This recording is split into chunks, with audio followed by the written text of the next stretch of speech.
That's crazy how fast that. And it ranked though. That's crazy. Now we gotta wait till they get back in here. I'm sorry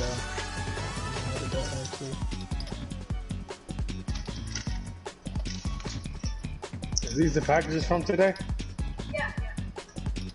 What's this?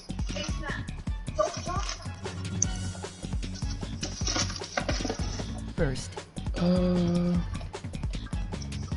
didn't know it was open. You Diego ripped me for having to go to class. Hey, could you look in the chat if something happens and Yeah, give me a second. good luck. Good looking, Brody.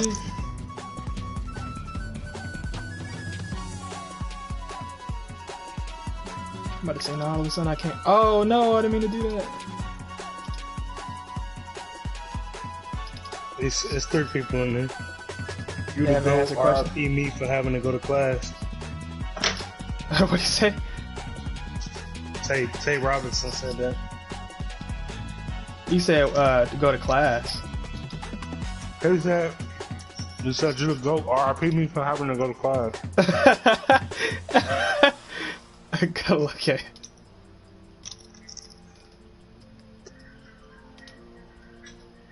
Sometimes we gotta make some sacrifices.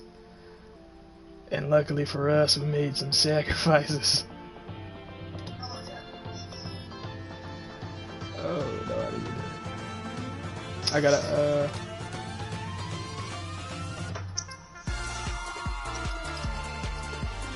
Alright, y'all, whatever it is. Also, down in the comments, too,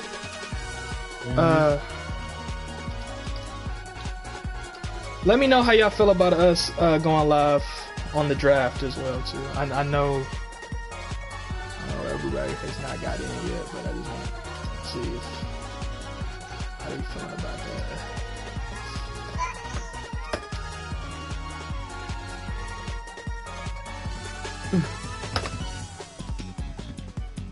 I'm mad that it stopped the original stream though.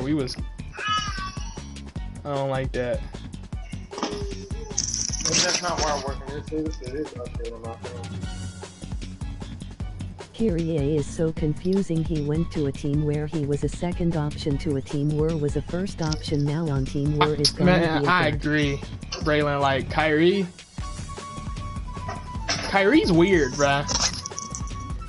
Kyrie's really weird, and I don't understand why he's being this way. like Kyrie's going out his way to be a cluck. Like completely out his way. You got Kyrie? Yeah. Like cause people are saying like he might be upset, he might be feeling some type of way. But I don't understand, like how are you feeling some type of way because they're getting you talent? Like that's not. Huh? That's not the talent he wants. What do you mean? Bruh, Dame would do so much to get a James Harden level talent, and you're complaining about potentially getting one? So who Do you think he's gonna have the playmaking? Do you think he's gonna have the playmaking? I don't think Kyrie's necessarily going to be the playmaker. He's obviously gonna have to become a better well, all of them is gonna have to become a better playmaker. I just don't think to the extent that a lot of people think it's going to be that. You get what I'm saying? And a lot of it has to do with like Kyrie, like when you get a Kyrie, you know what he's bringing to your roster. You knew what you signed up for. You get what I'm saying? So I I don't really think Kyrie's. I don't think it's fair for us to even really say that for real, because it's like Kyrie is who he is at this point. Oh, this is a new map. I ain't never seen this before. Yeah, wow, they pushed me off. No. But yeah, Kyrie is who he is at this point. Wow, somebody pushed me off again. I might not win this quiz. I'm gonna win. Bro, I'm not gonna. Good, we being patient. Bro, and it got the little slides too on this. It would have been better if they would have got Jimmy What you Butler mean, what last slides? offseason. Oh no, I'm tripping. It's just rollers. Hold on, what you say about Jimmy? It would have been. It would have been better if they would have gotten Jimmy Butler in the offseason.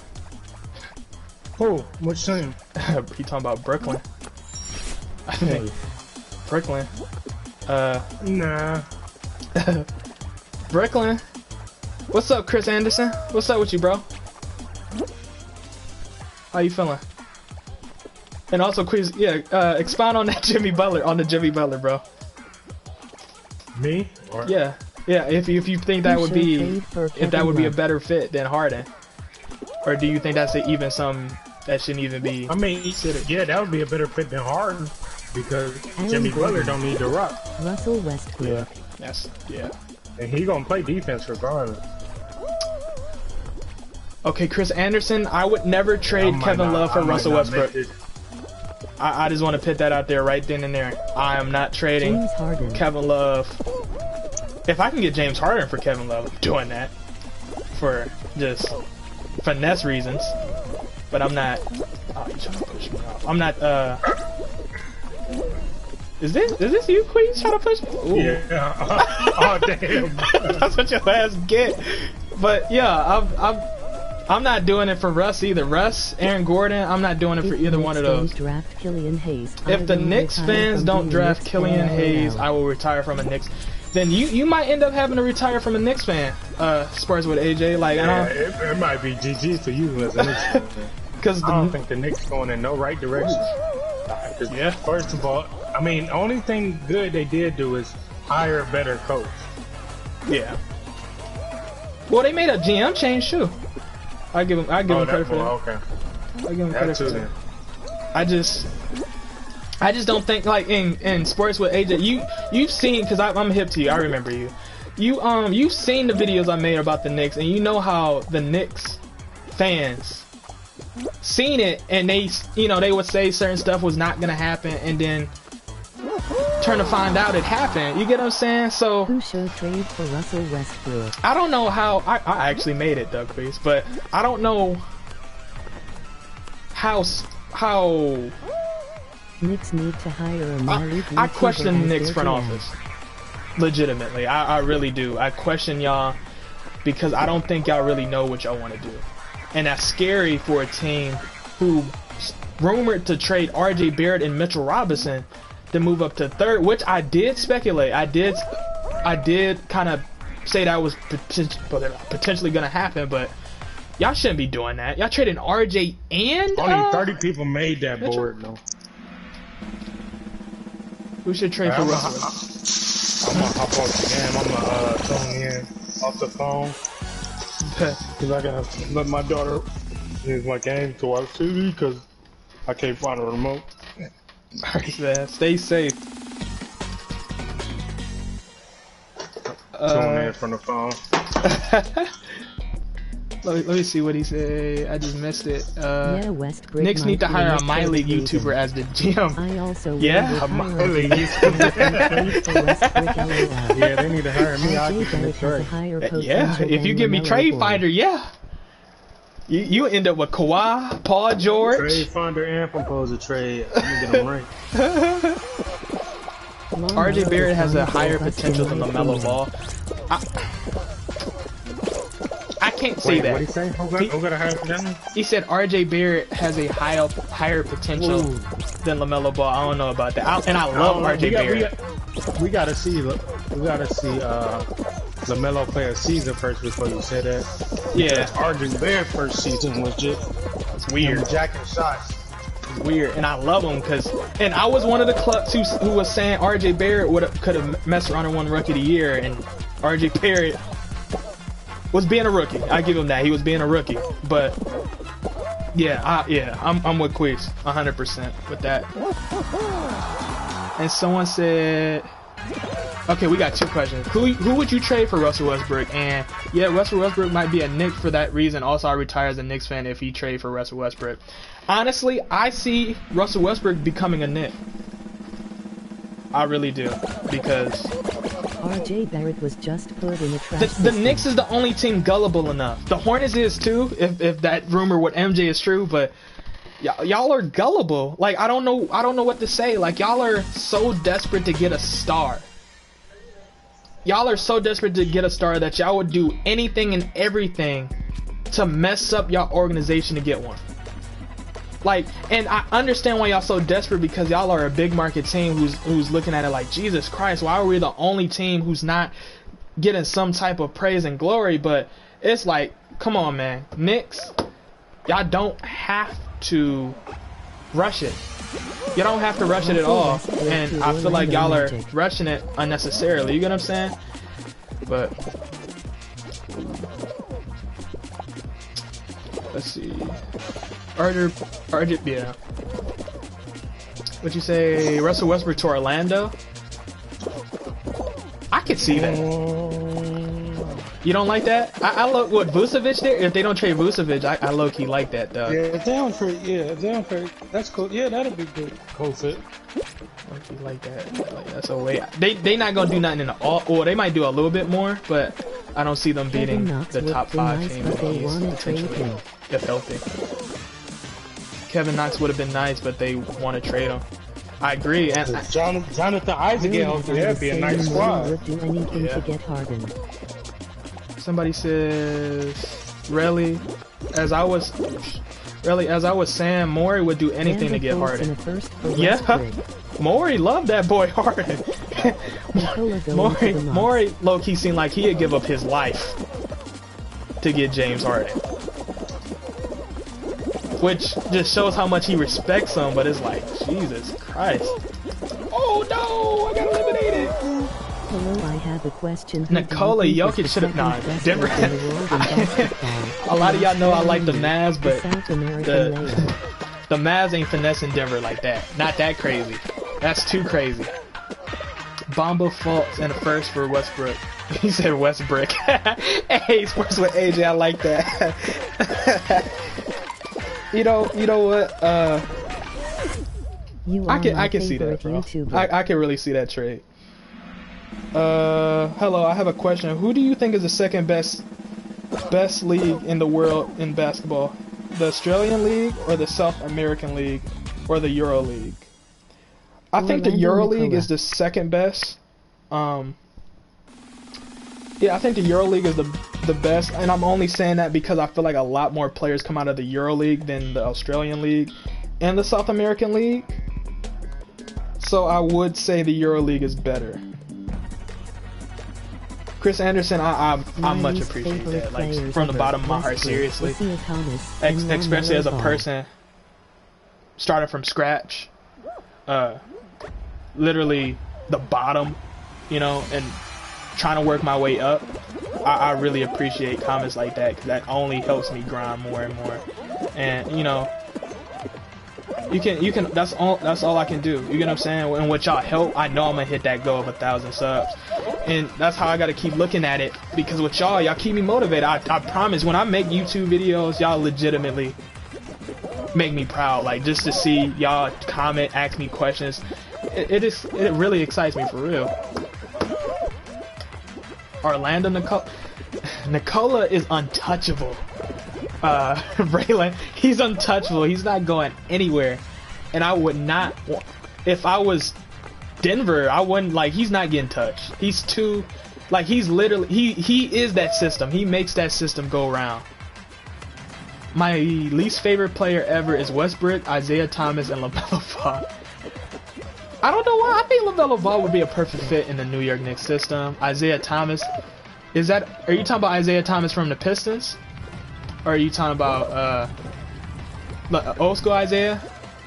Because I know there's a slight difference in spelling with the Isaiah part. Or are you talking about Isaiah Thomas that got bent over by Danny Ainge? If the Sixers give up Simmons and other stuff for Harden, that easily beats out any offer the Nets If the Sixers give up Simmons and other stuff for Harden, that that easily beats out any offer the Nets give up. And I agree with you. I agree with you. Because for the Nets to make it work, they probably have to give out Spencer Dinwiddie, DJ, the match contract. They probably had to give up Jared Allen, Karis LeVert, the Warriors end up getting rid of just to make that money work. Honestly, and a couple first round picks. And I feel like Ben Simmons would be a better offer, obviously. But obviously they would have to trade Russ, which I think they're gonna end up doing, because Russ and Ben Simmons would never work. That's no question. Like, that'd be probably the worst possible two players to have together, especially in the playoffs. And oh shoot, I'm slow. Nikola Vucevic, Braylon. Oh my God, I'm tripping. Yeah, yeah, Vucevic on the Mavs would be crazy. Especially because of how well he shoots the ball. Yes, he would be a defensive liability, but I think KP covers that. And I think with Luka Doncic being so well in the pick and roll and pick and pop situation, and you have those two weapons in KP and Vucevic, you're going to be dangerous. Now, the only thing I would have with it is Vucevic health and KP health, because both of them have something in common when it comes to health. They're typically not healthy, especially when it really matters. And I have a question with Luka Doncic having a star or another star healthy enough in the playoffs. Yes, sir, Queese. And you said who should trade for Blake Griffin? Absolutely nobody. If I'm a Pistons fan, I desperately want Blake Griffin to be traded, but honestly, realistically, he's not going anywhere. Like, he's not going anywhere. That contract's too big. His health is too much of a question mark, and you have to ask yourself, how liable is he going to be in just the regular season? Not even the playoffs. Like, is he gonna play? And that's the question. And it's the likelihood of him playing is very unlikely. You can, give him the benefit of the doubt, but why am I giving him the benefit of the doubt when I know he's not gonna be here? You get what I'm saying? And I think that's a problem. I'm not doing that.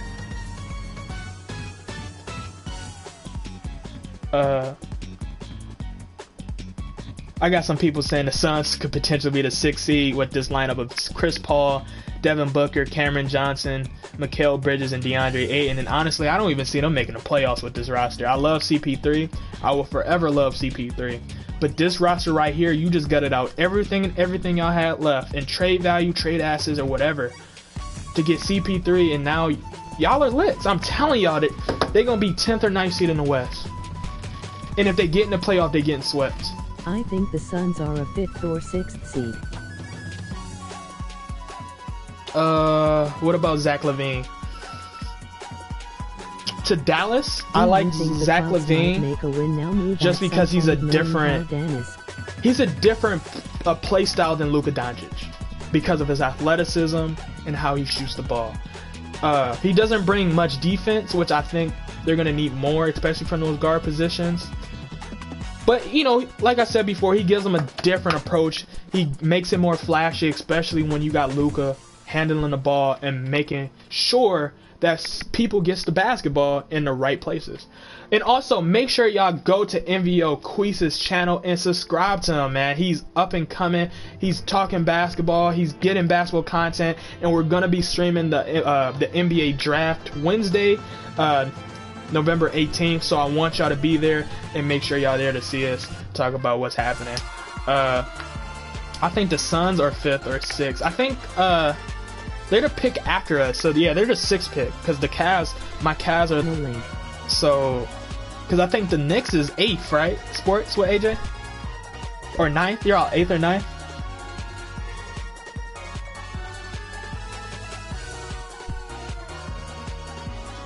What is the channel link? What I'm gonna do for you guys? Yeah, you can click his name, or if y'all can't, what I'm gonna do. Did y'all know KPJ got arrested for carrying a gun in his whip? I'm gonna pin him. I'm gonna pin him so y'all can see it, and then what I will do, I'm gonna go to his channel and I'm gonna put the link in the chat. Just give me a second to do so. Yeah, KPJ did. Yeah, I am hip that he got arrested Sunday for gun charges. But I believe he got released actually.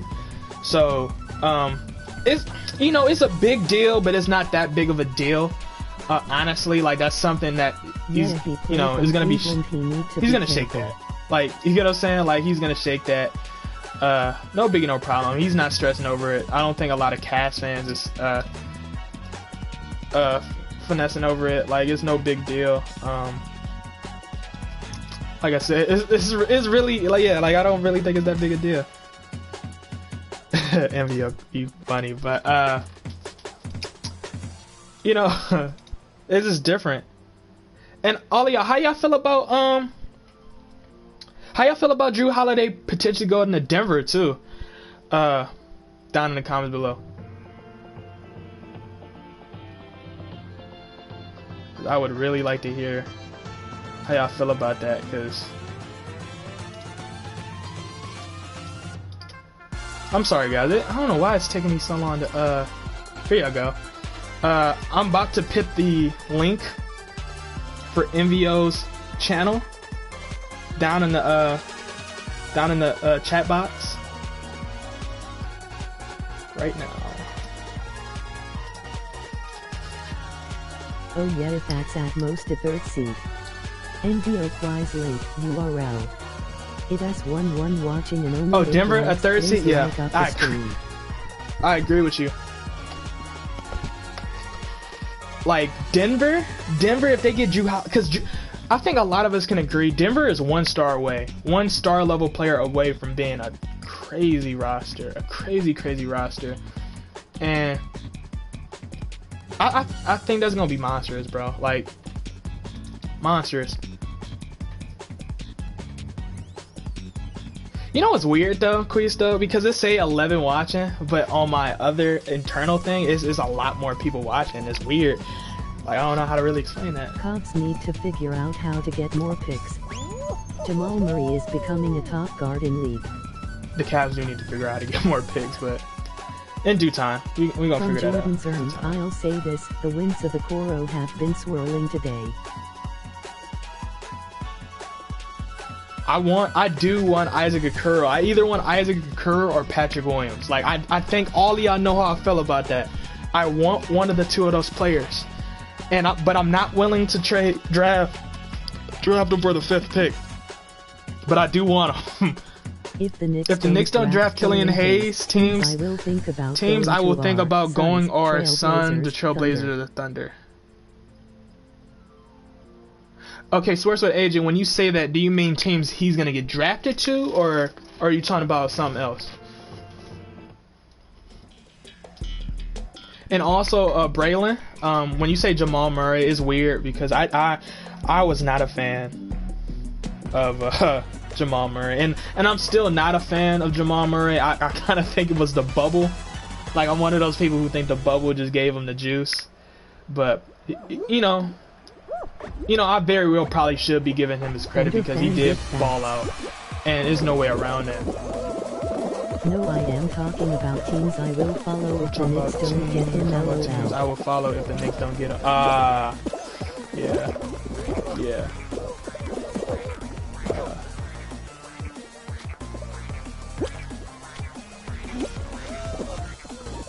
You a Thunder fan? So you happy that the Sam Pressly just hit this lick on the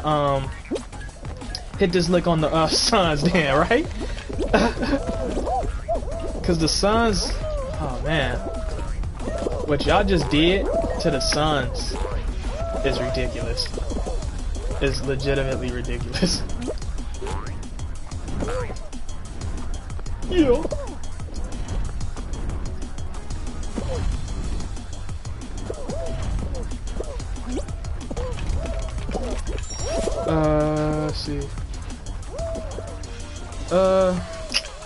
else can we? No!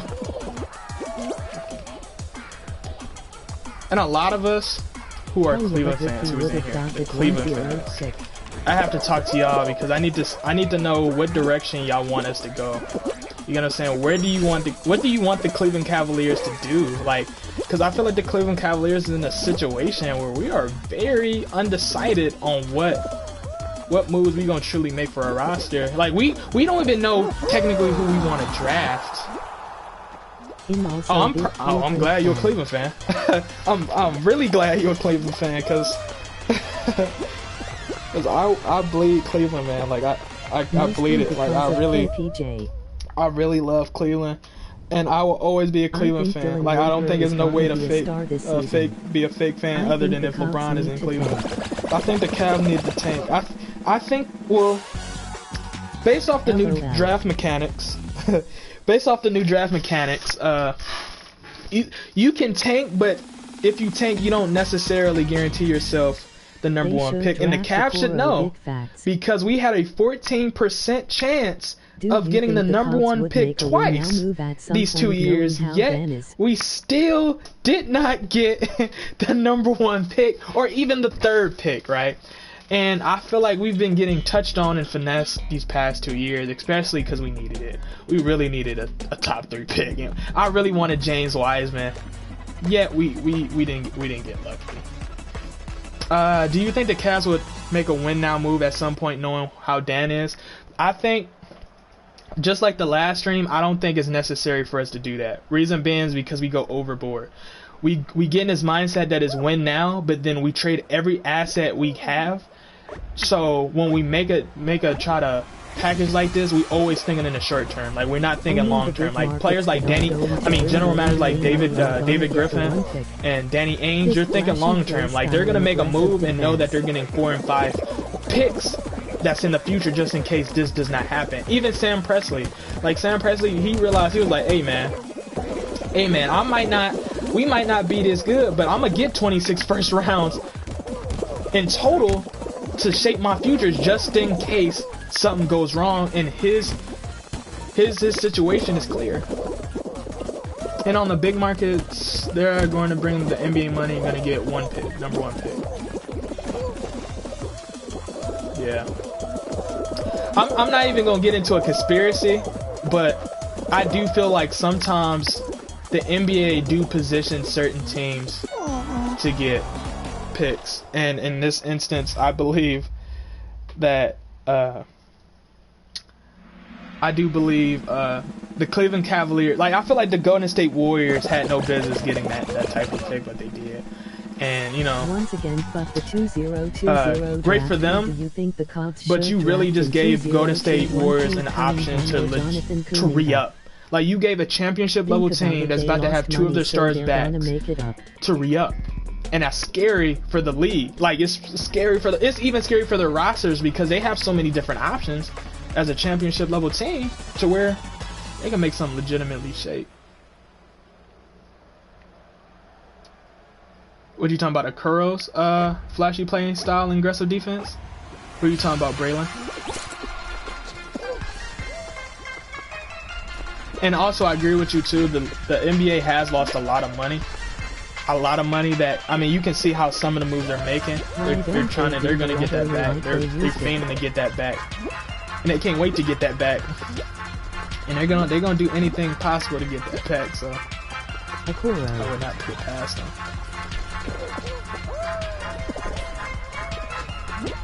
Also, too, make sure if y'all interested, you know what I'm saying, and y'all got time on your hands. After this stream, I got a whole bunch of videos on my channel that y'all can watch and listen to, talking about varies from the Cleveland Cavaliers. I got some Wizards videos, Dallas videos, Atlanta Hawks videos, whatever tickle your pickle, so to speak. I got all of it down there. Any suggestions, you know, we're gonna be live, especially on the 18th, where we're gonna be live too, talking about the NBA draft, covering it, analyzing, and also just saying which team made the right choice in their draft choices too. I wish Queese was here, because Queese is actually high on Jaden McDaniels. I gotta do some more research on him. Like I'm not really hip. I know he's what 6'10", right? But and somebody say he's too lazy. Like what's special about like what does he does like special? Like what is Jaden McDaniels good for? Like what makes him where you like, all right, we should draft him. Okay, Antonio, you said, did I agree with the firing of David Griffin? Absolutely not. When the Cavs was in a predicament where we could have paid David Griffin, because I remember how that situation went down. David Griffin wanted some more power. He wanted some more power and he wanted money. And I told the world and Cleveland fans, I'm like, hey man, we're gonna rule the day we did not re-sign him and we did not give him this power because he just wanted more flexibility to make certain moves. And when we fired him and let him go, he was gonna be doomed. David Griffin is a smart GM. He knows what works and he thinks long term. Cleveland, not being used to having a general manager that thinks that far long term, needed a general manager that would make sure, just in case Bron were to leave, we would have this, and this in place. And because we fired David Griffin, it led to us trading Kyrie unnecessarily when he had another year on his contract for Isaiah Thomas, Jay Crowder, and Zizic in a pick which landed to be Colin. But I mean, but for us at that point, that didn't really do anything for us because we lost. We traded Isaiah Thomas. We traded Jay Crowder. We don't want Zizic because Zizic didn't even turn out how we wanted him to. So the only thing we have to show for it is Colin Sexton, and we're still question mark about Colin. Not saying he's a bad player, but just question mark about how he's gonna develop other than a scorer. You get what I'm saying? So I think the David Griffin firing back in the day was a terrible move, and we're feeling it.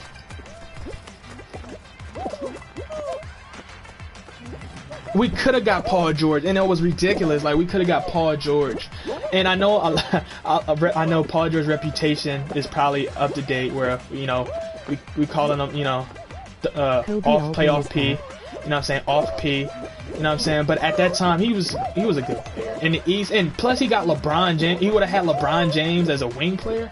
Like we could have potentially ran it back up and won a championship. And I think that's where our owner Gilbert. He messed up. I think not giving David Griffin that chance. I think he messed it up. He messed up a perfect opportunity to get a second championship or legitimately contend for one. Kobe Altman's not bad. He's just not good either. Like there's no way to put that. Like Kobe Altman. The way he got Drummond was unthinkable. I didn't think he had that in him. And so, that the potential of him being a good general manager is definitely there. I just don't think that I think it's a lot of things he has to improve on. You get what I'm saying?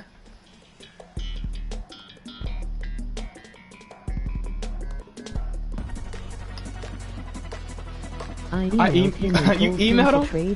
Hey, when you email him, tell him to get us LeBron. Nah. Get us LeBron James back. Draft Cade Cunningham because that's what all the mock Do you really think the Cavs should draft Cade Cunningham because that's what all the mock drafts are saying? With the 5th pick, absolutely not. Absolutely not. That would be a terrible move. That would be a terrible move because I feel like it is better players available to us. That's selection. I'm drafting Obi with the 5th pick. I'm serious about that. I'm really drafting Obi. I'm drafting Obi with the 5th pick, and I'm not thinking about it. I'm not giving it a second choice. I'm not giving it a second. I'm drafting Obi because Obi is worth it. I think Obi's worth it. Yes, he still has some things he has to develop, just like all the players in this draft, right? But I feel like what he brings, he's a player that can play 3 or 4, and he's versatile on the players he can defend, which I think the Cleveland Cavaliers could desperately use, especially since all of our wings are licks.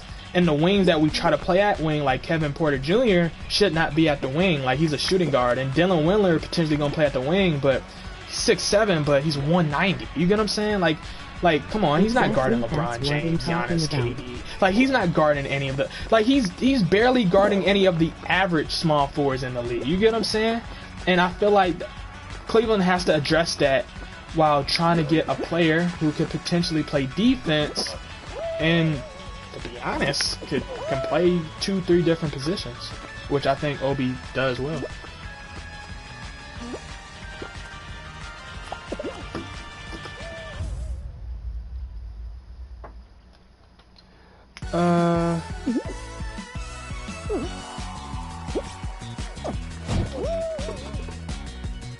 See. You said Kay Cunningham is next year. Okay. Tripping. When you said that name, I think I might have thought of somebody else, honestly, but this. You think the Cubs so how do y'all feel about, who do y'all think the Cleveland Cavaliers should draft? Who do y'all think all these teams should draft? Like, who do y'all think Minnesota should be eyeing on with that, with the number one? Like, who do y'all think is number one?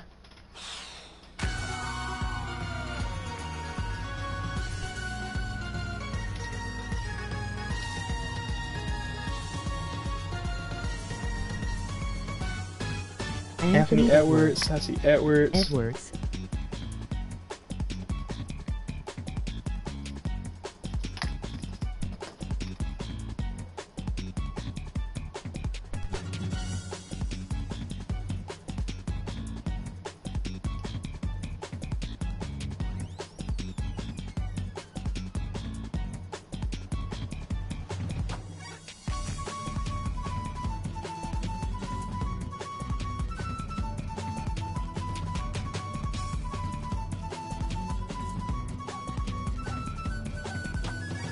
Yeah.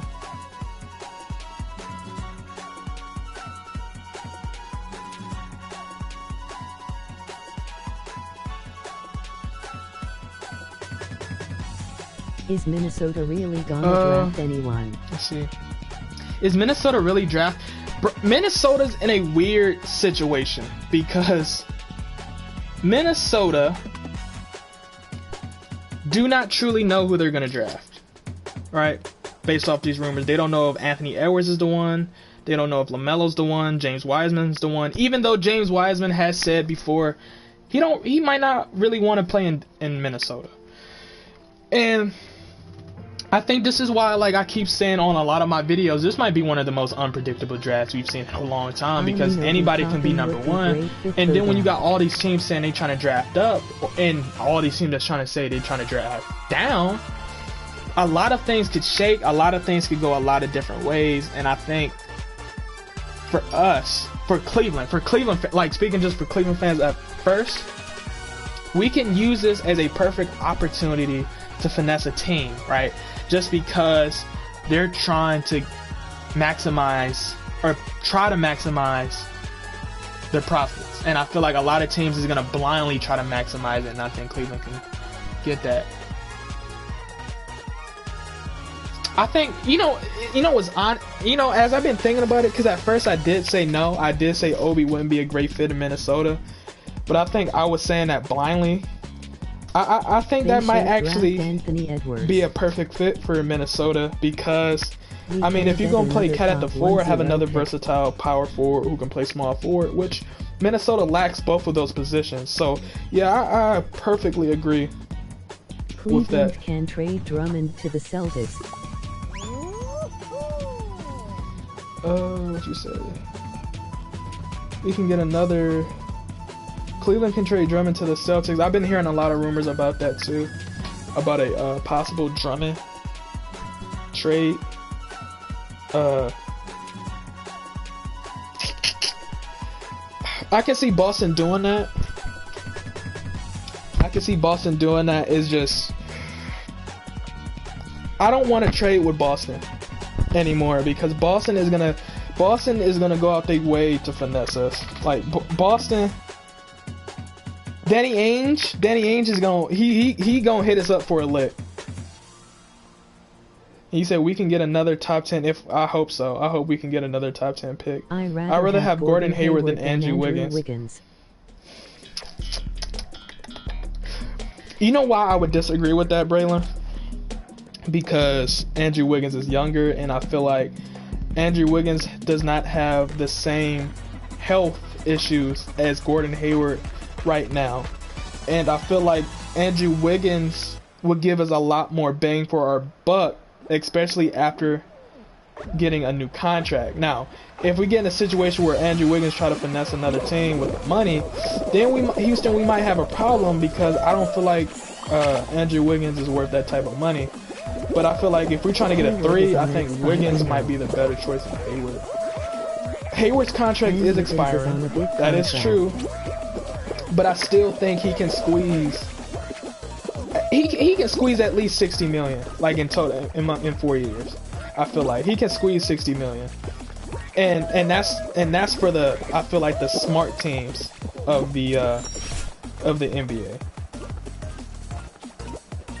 And Wiggins is on a big contract, but his contract is starting to wind down, and I feel like once that expires, I don't think Wiggins is gonna ask for that type of money. I would hope not, based off what his production was. So if we trade for Love or Drummond, we ain't giving up the 5th pick. You know what? The sad thing about that is that I kind of speculate that Cleveland may be desperate, and we might package that with Kevin Love just to avoid, or trying to be thirsty and trying to give up that contract Kevin Love has. I think Cleveland Cavaliers think Kevin Love's contract is a lot worse than what it is, or not his contract, but just his trade value. And I think a lot of teams actually could utilize a Kevin Love. It's just we're not shopping him right. I feel like, in my personal opinion, we're not shopping him right. You said the money is terrible, and Gordon Hayward could go off. We better get like the 2 pick then.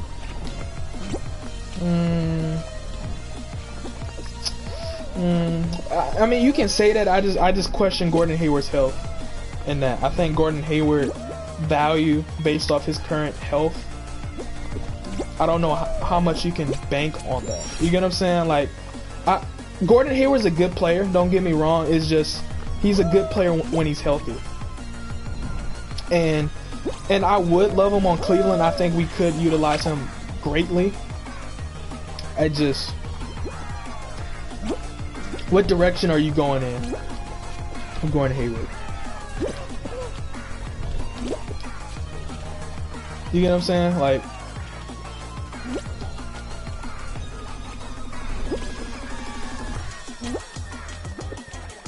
we better get like the 2nd pick. Yeah, I would hope so. If the Warriors hit us up like that, hit us up for a look like that, I would be sorry. You get what I'm saying? Like, we don't even give up. We don't get the 2nd. Like, we mess around and give up a pick for Andrew Wiggins. I'm gonna be hurt. Like, we just did y'all a favor, honestly. But to be real with you, I don't think Cleveland would even trade Andrew Wiggins, not yet. I feel like Andrew Wiggins serves a purpose on that Warriors roster simply because they need a wing. Like, I don't feel confident in Klay Thompson playing the wing, not because he's a bad player, but because I feel like you're putting too much defensive responsibility on Klay Thompson when he's already gonna have to switch on Curry's man and potentially whoever, and as well as his man too, right? And if you put him on the 3, now he has to switch on 3s, 2s, and 1s, which I feel like is way too much pressure on him. And I know Draymond would help assist with him, but the only thing that's a problem with that is Draymond is switching on basically everybody too, and you don't have Kevin Durant anymore. You don't have Iguodala anymore. You don't have those role players anymore. So now the responsibility defensively is a lot more on those players, and there's a lot more minutes. And you get what I'm saying? Isaac Okuro's swagger would mesh perfectly in Cleveland. I agree with that. I really do. I really do. You said you really hope we get Obi. Yeah. What's up, Chris Anderson? How you been? How you doing, bro? Yeah.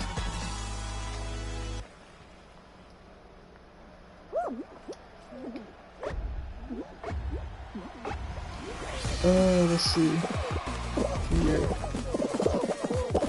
How y'all feel about the CP3? Like, how do y'all feel about that? Like, said start bench trade KPJ, Darius Garland. Oh, you want me to do a start bench cut? Those three players. That'd be interesting though. Like, actually, I can low-key do that now, but then make a more legitimate version later. Do you think the chances are that we get top end? And what do you think? What I think about? Okay, let me answer the KPJ. How I feel about KPJ getting arrested. I feel like it was overblown. Yes, it's serious. No, obviously because it's a gun charge. But in the sense of how much impact that has on Cleveland doing something about it, I feel like that is overblown. Because you know how many players have some type of scandal? Like, even the point guard in Minnesota, Morris, like, he had a similar situation like that, and it's no big a deal. It is what it is. It's 2020, bro. Like, he's in Cleveland with a gun, like, of course. You gotta, like, of course, man. Like, who not in the NBA is not gonna be in a situation of a drug charge or a gun charge or anything? Like, it's the NBA. You get what I'm saying? And he's young. He's a young guy. He don't know any better. He probably should have tried to stick that on one of his people, you know what I'm saying, to take that blame, but it is what it is. Name who you think is going to the playoff in the Western Conference. I'm so glad you said that too. We got the Lakers. We got the Lakers. We got the Clippers. We got Denver. To ask you this, do you think the Cubs can hold up, actually, I'm gonna tell you right after I hopefully get out of this. No, I almost wanted to. But yeah, we got the.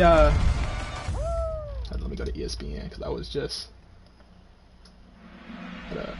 Okay, so yeah, we got the Lakers, the Clippers, Denver, Utah, Dallas, Portland, the Golden State Warriors, obviously, and I think it's going to be a toss-up between Minnesota, the Pelicans, and the Grizzlies. But if I were to bank on one of those three teams, and to be fair, I believe in Minnesota. I think their offense is going to be really, really crazy. That pick and roll is going to be really, really crazy in the West. And also to answer the question before when you said start bench cut, I would start Colin Sexton, obviously, because of what he's already shown us scoring wise. I'm benching KPJ based off what he's shown us. Phoenix. You know, and I have to cut Darius Garland, even though y'all know how I feel about Darius Garland. I really like Darius Garland, but based off who's proven what, Garland is obviously, I have to cut him. There's no way around that. And the Suns are straight lit. I hate, bro. The Suns had no business. Had no business trading for CP3. And he said, "Really, I'm gonna ask you this to do. Really, I'm gonna ask you this. Do you think the Cavs can make the playoffs depending on this draft?" Okay, let's start from ground zero, right, Antonio? Let's start from ground zero. If we don't trade Drummond, we don't trade Kevin Love. We don't trade Colin, right? Yes.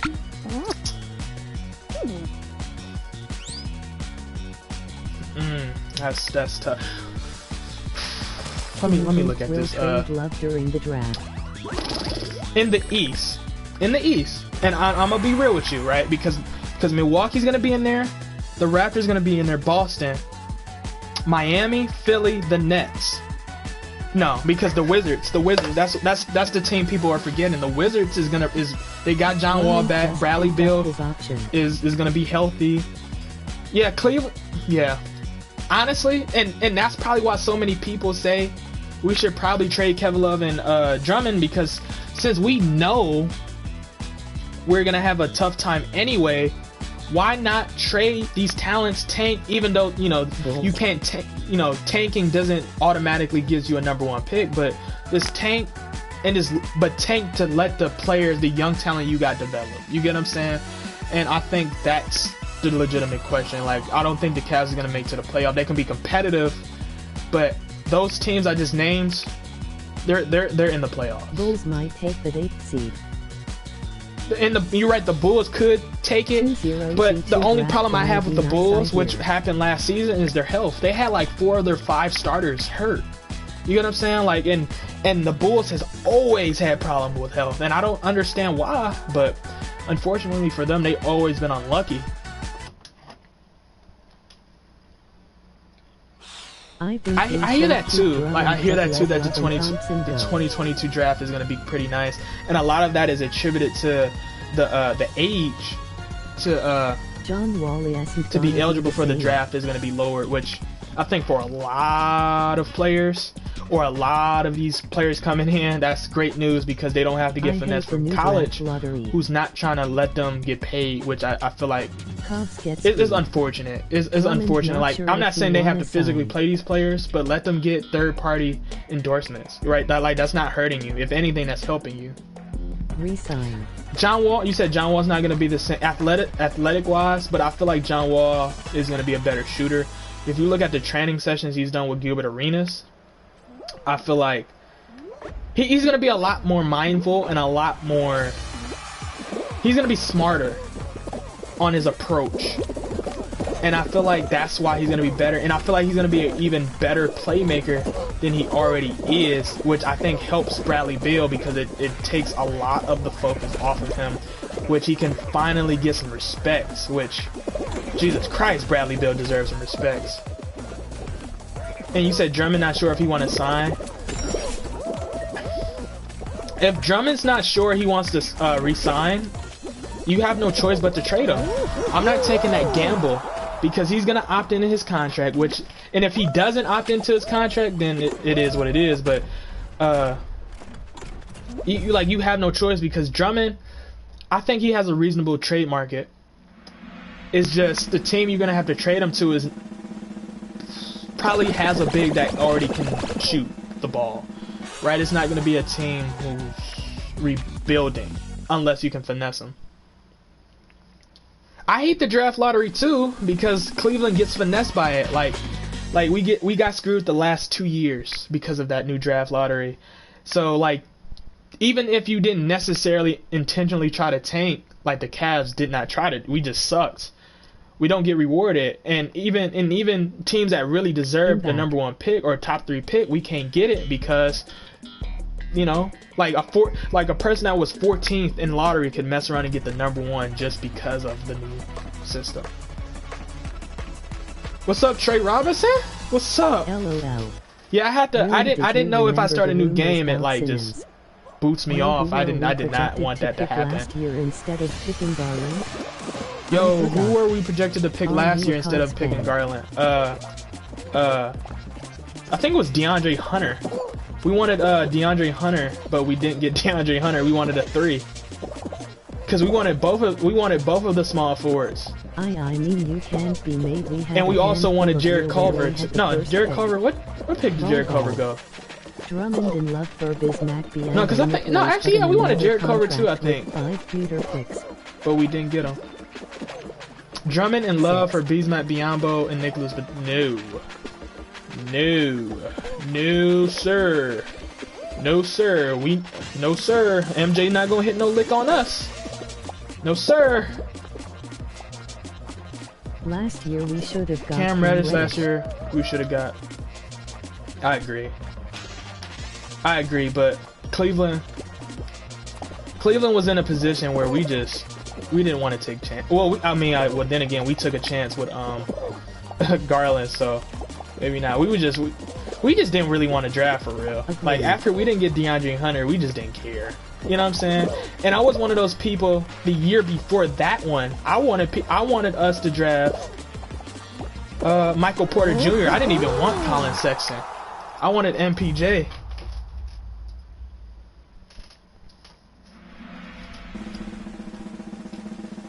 And Bobo, Trey Robinson, I wasn't high on Trey Robinson initially, but seeing what he could have brought, you know, Cleveland wouldn't have hurt. Like, cause also in that same draft, I wanted us to sign Taco Fall, or this pass. I was like, man, Cleveland, why not take a chance on a 7'5" center, 7'7", 7'5" center? But Cleveland Cleveland don't know when to take chances. Like, we're the only team that can be trash and not take chances when we're in a position to take chances. You get what I'm saying? We didn't take a chance on MPJ, we didn't take a chance on Taco Fall, and we get stuck settling, which hurts us. It always hurts us. But, you know, it is what it is.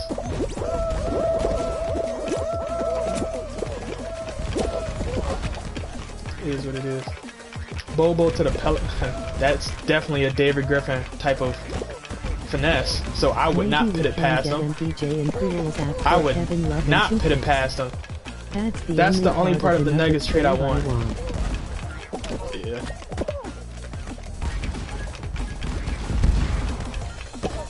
Wow. I almost won. See, I just messed it up. Wow. I suck. I suck. I suck, nigga. Oh, I'm trash. The only part I want of the. What do you think about? Oh, Oneki? Oneki Okongwu or no? No, you said a whole another player. I'm tripping. Dennis Schroeder to Law Lakers. Oh, I wasn't even hip. They Trey Robinson. They just did that. I wasn't even hip. To Nuggets for MPJ. Dennis Schroeder to the Los Angeles Lakers, I feel like was a good move. That was a brilliant move, especially if they really losing Rondo, that was a brilliant move. I don't think he's going to be the same player. He's not going to give you the same amount of... He's not going to bring the same thing Rondo gives you. You get what I'm saying? And I know that's a lot to do for a player like him, but I just feel like the voice Rondo does, the level of IQ he brings is just unmatched. You get what I'm saying? That might be because of how much respect I have for Rondo, but they're gonna miss him. And I know they did it because they said they had it up in their mind they was gonna get Wesley Matthews, so trading Danny Green for Schroeder was no big deal. But you know, we'll see how that turns out. Relly, did you remember the rumors about Simmons in the summer to the Cavs? Yeah, we covered it. We covered it on this channel, man. They was talking about when we was still potentially did not know what the Cavs pick was gonna be, and we was assuming it was gonna be the 3rd pick, and they was talking about we was gonna give up that pick. We was gonna give up that pick, Garland, and something else for Ben Simmons, and I was so vocal about it because I love Ben Simmons, but I did not think it was worth it. Reason being was because Cleveland would have had to get some shooters, right? And for some reason, I'm scared with Cleveland when it comes to getting shooters because Cleveland don't really trust shooters. Like, we don't trust shooters, nor do we trade well to get shooters. You know what I'm saying? So, you know, I want Obi, but OBJ. Oh, no, I'm tripping. That's Obi. I want Obi, nothing but Obi at pick 5. I feel you on that one. I feel you that.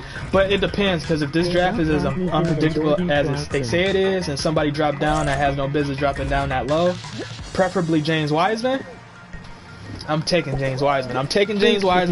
Letting Tristan Thompson walk. Trading Andre Drummond. And I got to make something happen.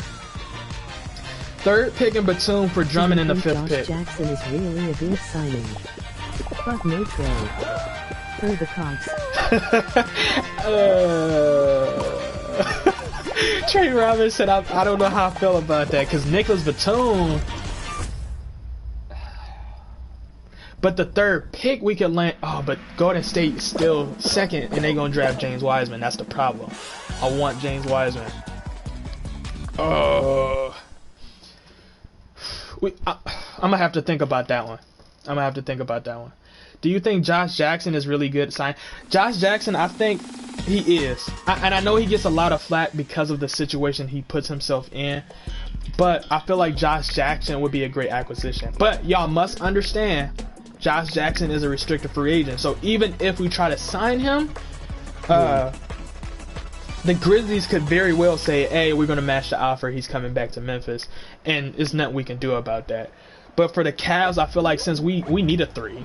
We need a 3 like him. It would not hurt.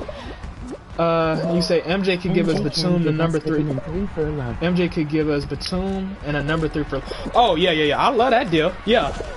Yeah, I'll take that deal. Yeah. If all I have to give up is love, and I get a 3rd pick, And the only reason I wouldn't be too mad, because assuming James Wiseman goes to Golden State, which I predict, right? I'm drafting if he's available. I remember when Josh Anthony Jackson Edwards hot arrested. with that pick, because if Minnesota draft LaMelo Ball, which they're starting to say they're mixed emotion about him, I'm getting Anthony Edwards. Anthony Edwards is going to be a dog. James Wiseman and Anthony Edwards is my picks this year. Anthony Edwards, James Wiseman, and Patrick Williams in a crew. I think they're going to be talented. We also tried to... I heard about that too, the Derrick Jones Jr. I've heard a lot about that. Trey Robinson, I remember that too. When Josh Jackson got arrested. Josh Jackson, like I said, he's been in a lot of situations, unfortunate, but he's a young guy, and I can't really. It's unfortunate he has to go through these situations, but he's young. He's young enough to where I'm not really feeling some type of way about it, because it's like he's gonna learn from it, and he's only can grow from it. Now, the moment he started getting on some nut stuff where he start asking for a ridiculous amount of money, then we might have a problem, because why did we unfortunately he was good. We're gonna have to let him walk. You get what I'm saying? We're gonna have to let him. Oh well, we don't even have him to let him walk, but a lot of these teams are not gonna pick him up because they're gonna be like, man, is me giving him this money worth the situation that Josh Jackson is only gonna stir up a whole bunch of controversy on our team, and a lot of teams is gonna blackball him. So he's gonna have to learn. He needs the right vet though to get him right. You get what I'm saying? He needs the right vet. He needs the right system, and it's the right team to believe in him. Why did we trade Alec Burke? He was good. I don't. It's. Remember Billy Preston. Remember Billy Preston. Yeah. So how do y'all feel? How do y'all feel about the James Harden though? Like, cause James Harden.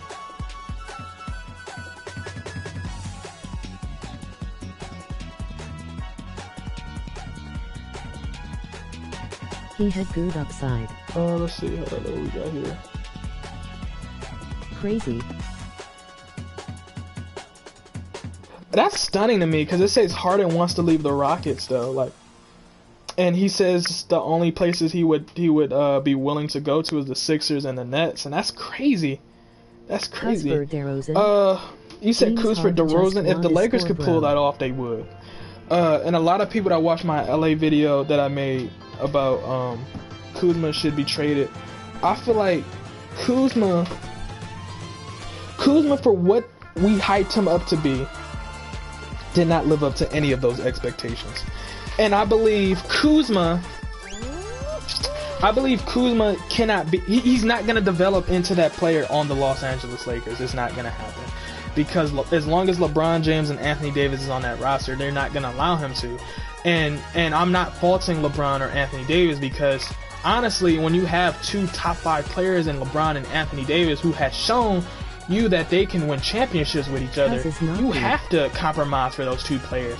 And unfortunately, Kuzma cannot do that, which means Kuzma has to go to one of these trash teams, potentially average 15, 17 points, look good, and then we overrate him, which I think we're going to end up doing, because I'm not high on Kuzma. I think Kuzma, I don't think Kuzma is going to be a first or second option, right? He could be a third option once he get the confidence, but he's not going to do it on a team that's led by LeBron and Anthony Davis, if that makes sense. Kuzma doesn't have enough tools in his bag to be a third option. You get what I'm saying? And Kyle Kuzma is he's up there, but that's mainly because he stayed a while in college. Kuz is a Walmart Danny Granger. that's a, hey, you get 20 points for that. That's 20 points. 20 points. He could be good on a rebuilding team, but the thing I have to say about that is when players like that are good on rebuilding teams, it's not because they're just hard. It's just because the team sucks so bad. Like you just have no choice. Like they have no choice but to give you the ball. They have no choice but to just say, hey, just do what you do. Because it's like, why not? You get what I'm saying? Like, that's why a lot of these players end up get overpaid, and over complimented because they was in a situation that just made them a lot better than what they would have been on elsewhere. You get what I'm saying? And I feel like that has to do, like, a lot of players has failed over that situation. He could be like Robert Covington. Ooh, damn, that's a great comparison. Even though I think Robert Covington is a lot more impactful to his role, but yeah. Yeah, like that is, yeah, that was nail. That was a nail, straight nail. Chris Anderson, should we sign Tyson Chandler to help the locker room? No. I mean, you want a seasoned vet. I just don't know if he's the season. I don't know if he's the seasoned vet that the Cleveland Cavaliers, our young Cleveland Cavaliers, is gonna respect at this point of his career. You get what I'm saying? Like, he would definitely be a vocal leader, but you have to be mindful of who the vocal leader is going to be on a young roster like we do. You get what I'm saying?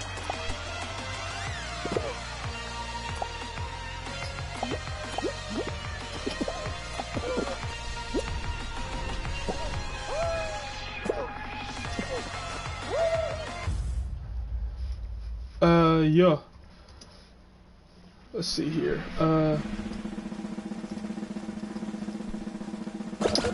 Let's look at some other stuff here. How y'all feeling? And how do y'all feel about this starting lineup that they're projected for the Suns? They're talking about Chris Paul, Devin Booker, Cameron Johnson, Mikal Bridges, and DeAndre Ayton as the potential starting five. How y'all feel about that? Yes, yeah, Chris Anderson, say it again. Cavs all day. You, Trey Robinson, you think that's fire for real as a starting lineup? Hey, I like that's 20 points, Trey. That's 20 points.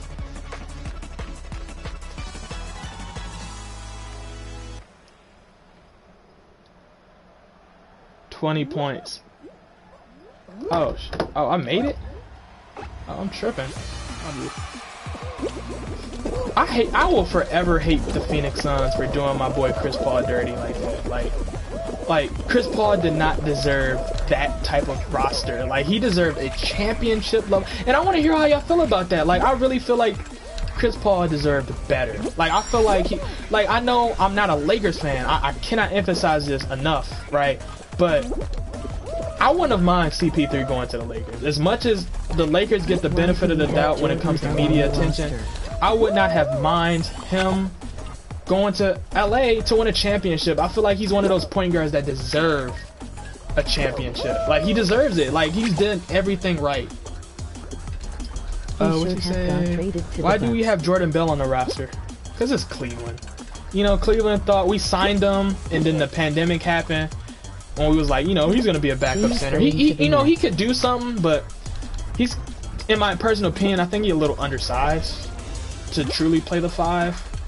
But, you know, it is what it is. James going to the Nets, Harden going to the Nets. Is it confirmed? I know Harden said, or they said Harden, that would be his preferred location. He should have got traded to the Bucks. Who? So he's covered on accidents. Who? James Harden? I think I made a video a long time ago saying, I don't know if I deleted it or not, but saying he could potentially go there. Way before James Harden said what he said about Giannis, though. Chris Paul. Don't worry, he has all state. Oh, CP3. Yeah. Actually, no. And the reason I say no to that is because if he would have went to Milwaukee, the reason why it would have been worse is because that would have been the epitome of a short-term plan.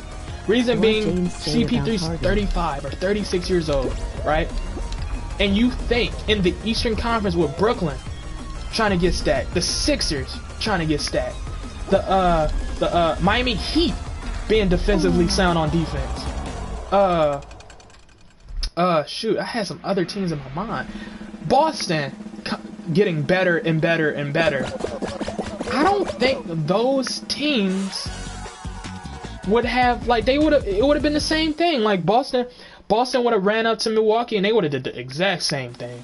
They would have just trapped Giannis because he can't shoot the three that well, and CP3 would have been, I'm not gonna say irrelevant, but Giannis not being able to shoot would have compromised CP3 so much, and so much, so much.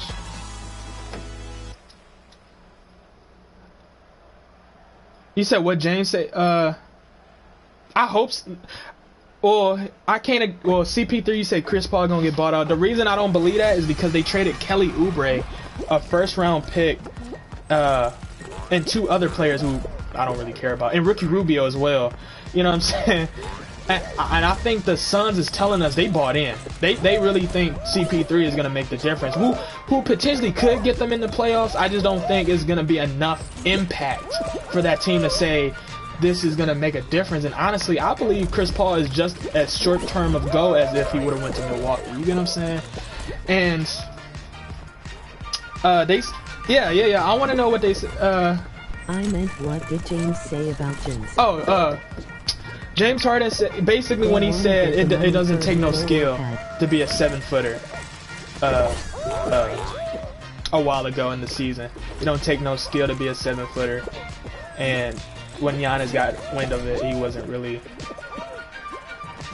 happy. Now they could have definitely bended that for sure, because it was before the All-Star game. That's why a lot of that stuff just, you know, everybody was just like, oh, all the 10, you know what I'm saying? But I don't really think Giannis really want to play with Harden, and I don't think Harden really want to play with Giannis.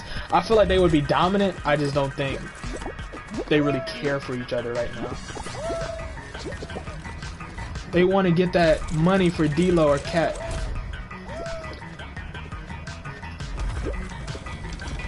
I feel like Devin Booker should go to Minnesota for real. I really want to see those 3 players play with each other. I feel like that would be a crazy team to watch, and it'd be fun because they're all friends, young, and they'd be up and coming. I don't think their team would be better than Dallas for a lot of bias reasons, but because I just think Luka, and this is a side note, I just think Luka is just such a special talent. And also I want to know how y'all feel, like who do y'all think is better on another side now? Who do you think is better between Luka Doncic and Trae Young? And tell me down why y'all think that is too. Let's see, who y'all think, Luka or Trae Young?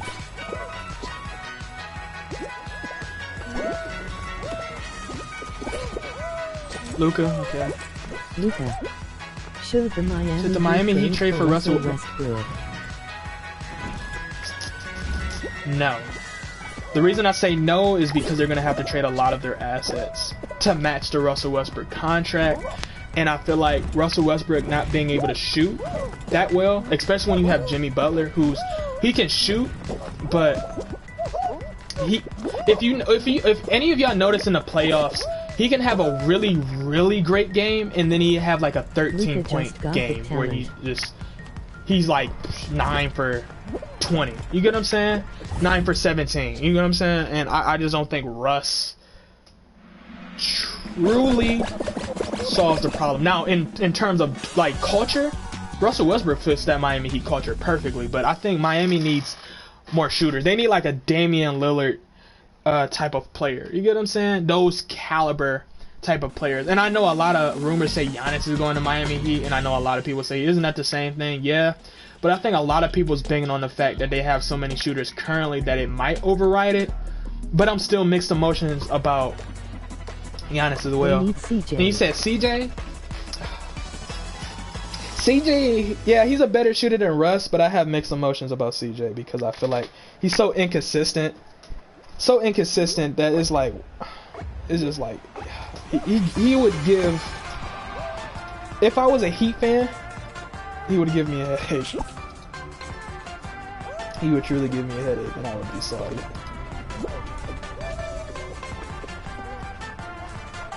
And like you said, Luka just got that talent. Luka is a special player. Like he is. Like, it is no way around it. How special how special of a talent he is. Like he's special. Dallas got a legitimate gem. And legitimate gem. You said who should trade for Bradley Beal? It's a lot of teams I think should trade for him. Like, and I feel like now that CP3 is off the board, Milwaukee Bucks should seriously consider trading for Bradley Beal. I think Dallas should seriously consider trading for Bradley Beal. I think Brooklyn even should, if they don't get James Harden, should seriously consider trading for Bradley Beal. The Lakers, I feel like, even though they don't have the assets necessarily to trade for him, I try to just shop them and to see like, hey, pitch a deal and see what they can work from. I think a lot of teams can use a Bradley Beal because of what he does on and off the ball, which he doesn't get credit for, and a lot of that has to do with him being on the Wizards. You know, small market, don't get respect, and it is what it is, right? No John Wall, no respect. It is what it is.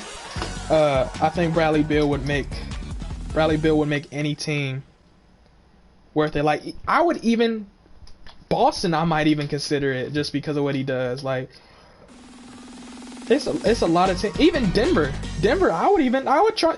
Oh, actually, that might get nasty.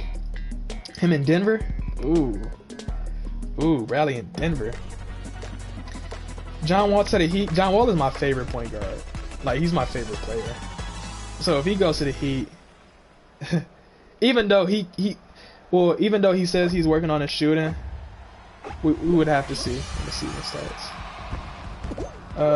Jordan Clarkson, he's on Utah currently because we traded him to Utah. Right? Jordan Clarkson.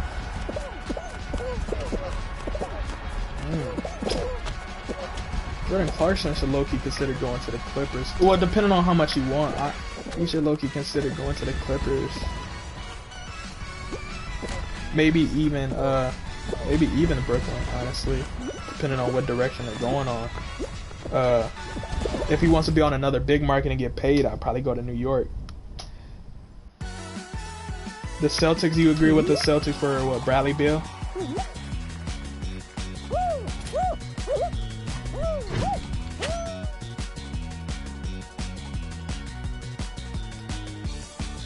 What happened to Tyreek Evans? Tyreek Evans had that drug charge. Remember, he got banned for drugs the year he was about to get paid. He was about to get $60-80 million. I heard he had drugs. Yeah, he did have a drug. He was like, and I know it was serious because I think he might have got a 2-year ban. I think. And then I think after that he just simply retired, I think. Actually, don't quote me on the retirement, but I know for sure he got banned for drugs.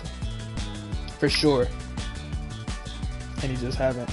And that was crazy because Indiana, he was off of Indiana, and there was so many teams about to offer him $60-80 million, and that's crazy.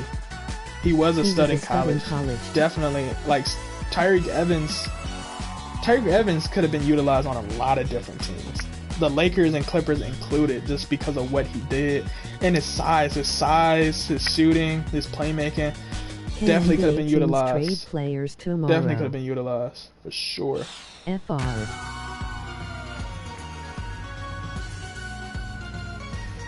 Actually, teams could actually trade any team today. Actually. Or no, it might be 6 o'clock they can trade. Or 6 o'clock. Yeah, 6 o'clock today. 6:30, 6 or 6:30 today. Yeah. Today. Yeah, I think it's 6:30 today. Yeah. Not RN. Yeah, it's 6:30 today. I think. Oh.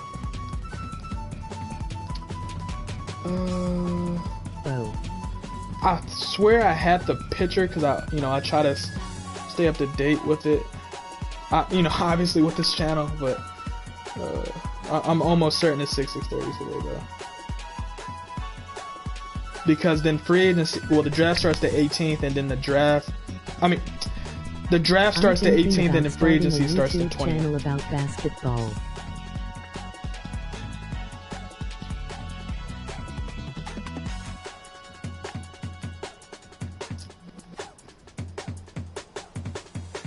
You starting to? That'd be a great idea, man. I hope you much success doing it. Making a basketball channel. If I were to ever give you advice, if you wanted it, that is. If I was making a basketball channel, if I was you, I would just be yourself. Like when I started mine, like I said before, I didn't have a lot of people helping me or giving me advice. Like I had my friend Pip Sports, who's killing it right now. As you should also try to go to his page too. He's killing it with his football content, NFL content, straight killing it. But what I'd say, just be patient, be conservative, just keep your head up. Don't doubt yourself, bro. Like, don't doubt yourself. Like, you can only get better. You get what I'm saying? And that was the problem I was having early on, which is why I wasn't growing. And it was killing me because I'm like, man, I want to grow, but I wasn't growing because I didn't have the attitude to grow. In the moment, this summer, I say this summer is when I really start taking off. Not saying I'm at 1 million subscribers or anything, but I start looking at it different. I started looking at it, man, not everybody's gonna watch your video, but the people who do watch your video, make it as enjoyable as possible, because those are the people that's gonna help you grow. You get what I'm saying? And just keep that. Make sure you love your content. Make sure every video you drop is like, man, I love it. And that's the only way you can approach it. And for you, you asked, do I like the NFL? I'm not a big football fan. I'm not a big football fan. It's boring to me. It's boring to me, but a lot of my friends love it. Obviously, they love football. And it's crazy because a lot of them want me to get into football. One day I'm going to try to get into it. Maybe you might help me get into it. But, you know what I'm saying? It just never caught my eye. You know what I'm saying? As it probably should have. You know what I'm saying? And a lot of that is my fault. I just always you know, all the people around me love football. I just could not rock with it. But I am Browns. Straight Cleveland. So Browns, yeah. I never, even though I don't watch football, I'm rooting for them. I'm rooting for them for sure. I'm Cleveland all day, man. I'm Cleveland all day. I talk about other teams, definitely, but my allegiance will always be to the Cleveland Cavaliers and always to my Cleveland sports teams, undoubtedly. And also, I'm sending a link to Pip Sports channel as well. Because, you know, why not? You know what I'm saying? Pip Sports, if you like football content, he's crazy on it. Like, you get what I'm saying? Like, he's legitimate, crazy. And you will be entertained, bro. I'm telling you.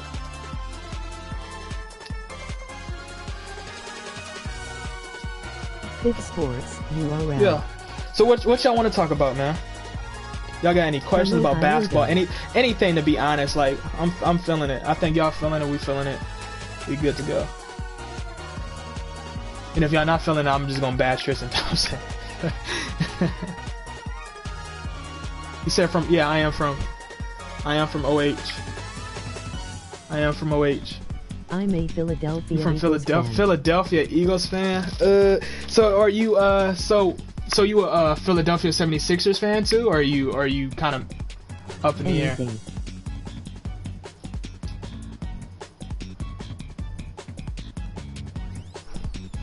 Well, I guess we can talk about the Detroit Pistons, because the Pistons are doomed, bro. I think we all know how this is gonna play out. The Pistons,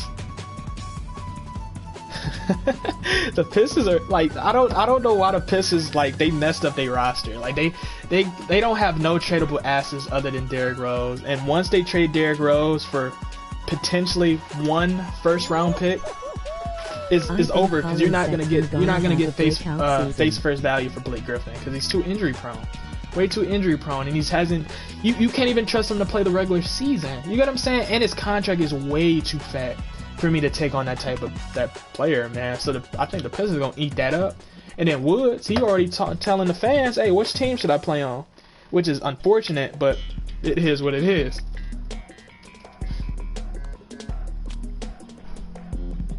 You think I hope Colin Sexton has a breakout season. I really do. I hope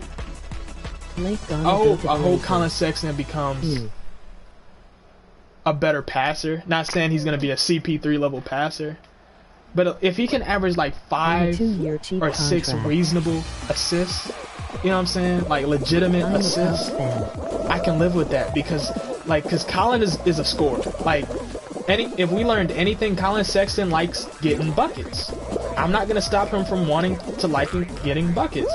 And honestly, I wouldn't change that because he's the most consistent bucket getter the Cleveland Cavaliers have. So, with all that being said, we gotta rock with it. You know what I'm saying? Who should trade for Zach LaVine? To be sincere with you, I don't even think the Bulls should even trade Zach LaVine. But if he's that disgruntled with the organization, even still, with them having a new head coach, new general manager, I would probably consider going to Milwaukee. Actually, I would consider that. I feel like he would still get his touches. I feel like he's different enough, especially with him being able to shoot, that he wouldn't be a problem. I think he would be young enough to where he actually is really useful for that roster. And I just think imagine young Zach. It would make the most sense for Milwaukee to even try to trade for him. I know I even covered teams like Brooklyn trying to get him, the Mavs, but I legitimately thinking about it now, Milwaukee, Sacramento also be a good place too because they're young too and they're trying to get the playoffs, and I think they're one legitimate healthy start away from making some type of noise. And I think De'Aaron, he's ready to get some talent, man. And I would even do the Grizzlies. I didn't even peep you said the Grizz. I think the Grizz would work out too because they're so flashy. Like that team would be so attractive to the eyes of viewers that they would naturally be fan favorites. Like you got Ja Morant banging on everybody, Zach LaVine banging on everybody. Ja Morant has to get better shooting, but Zach LaVine has gotten better at his shooting the three, and I think they would complement each other. And if Jaren Jackson Jr. is healthy, they can do some crazy things. And then they even got Valanciunas. You get what I'm saying? Like they got the pieces, they got the assets to be a legitimate team in the West too. Not saying they're gonna be finals contenders, obviously, but they can be dope.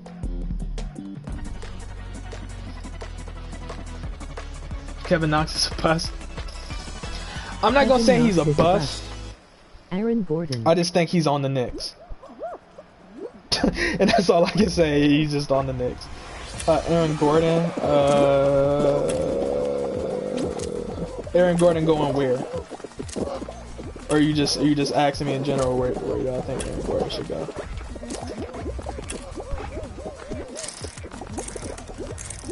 Because honestly, I'm not super high on Aaron Gordon either. I'm just. He can bring a lot to a team, but I feel like he has to be on a team that's already somewhat established, which is no biggie, no problem. You know?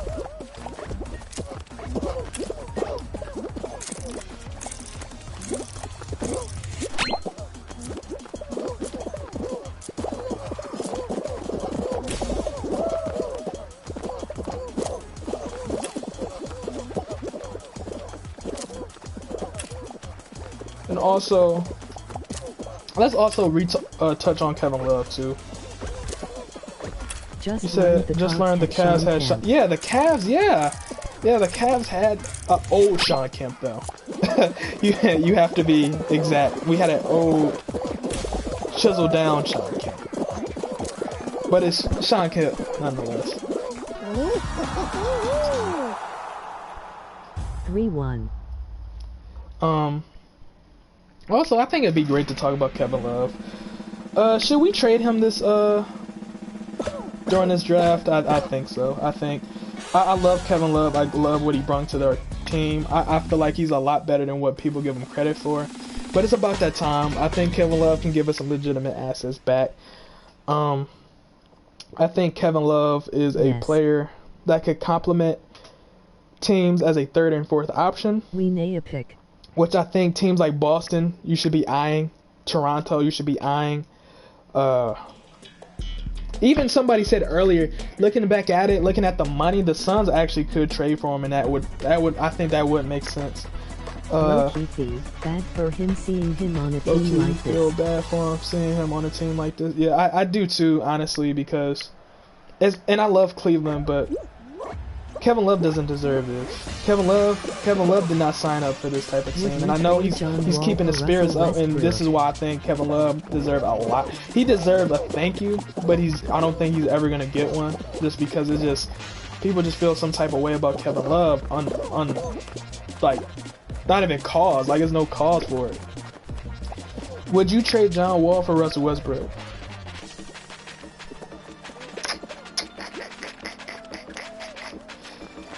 No. The reason being, and I love John Wall, but John Wall's health is on the verge of Blake Griffin right now. That I wouldn't do that. And then you still have to question his shooting ability. Because y'all know I love John Wall. I keep saying that. Like y'all know I keep emphasizing that enough. John Wall is my favorite. But I gotta understand his contract's terrible. You have a question mark on his shooting ability. And he's injury prone. The Thunder are gonna do something and telling you So they're it's like, gonna land a top do I do it? 1-0 player from the Thunder draft are gonna or do trade. something. I'm telling you, gonna land a top 10 player from the draft or trade. Denver has the Thunder. The Thunder could. I just don't see why they would. You get what I'm saying? Because right now they've shown they trying to rebuild. They got Shea trying to grow. Let them grow before you make that type of move, because you're gonna put too much unnecessary pressure on him to try to get in the offs when he shouldn't have that type of pressure. And I know pressure is already gonna be on it because they made it to the playoffs. This past season, but I don't think that's just. I think that was more so the swagger and the experience of Chris Paul that helped them, and they had a lot of role players too that we was giving them credit for. Like they was giving them credit for it. But, a lot of people that potentially just help that development, and I just think they're like 20 picks. The OKC does have like 20 picks, and that's why I think it doesn't make sense for them to trade for a star when they don't need it. Like they sincerely don't need to trade for one right now. Just build. Y'all got the picks to build. Even if y'all don't even like Shea, y'all got the opportunity to build something special and fix that problem. And that's what's crazy about it. Yeah, I remember the 2015 Hawks. They were so boof. They had all those all-stars, and then when they met Bron and as being them first seed, they was getting touched on.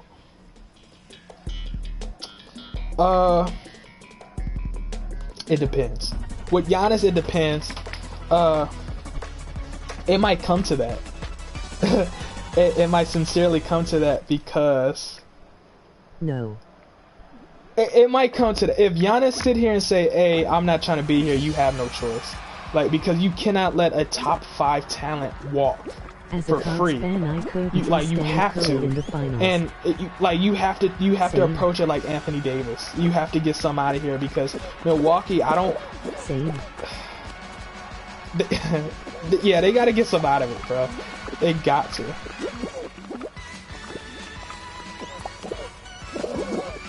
As a Cavs fan, yeah, I couldn't stand Curry. I couldn't stand Klay Thompson. I couldn't stand Draymond. I hated Draymond. Like, I legitimately hated Draymond, and I hated the fact they had Andre Iguodala because I knew how good of a player he was. That was just on the bench, just laying there. You get what I'm saying? But I did love Harrison Barnes because Harrison Barnes at the time was Harrison Barnes didn't want to for real. He wasn't on here for real. He was helping us out. He was a Cavalier low key, but. But looking back at it, I have so much respect for the Warriors because they was a special roster. They was a special roster that pushed the Cleveland Cavaliers to special limits. And honestly, I feel like the Cleveland Cavaliers really should have. If we would have had Kevin Love and Kyrie that first finals, we would have beat the Warriors. We would have had 2 rings off that, honestly. But you know, hypotheticals. Oh, you lived in Oakland too? Ugh.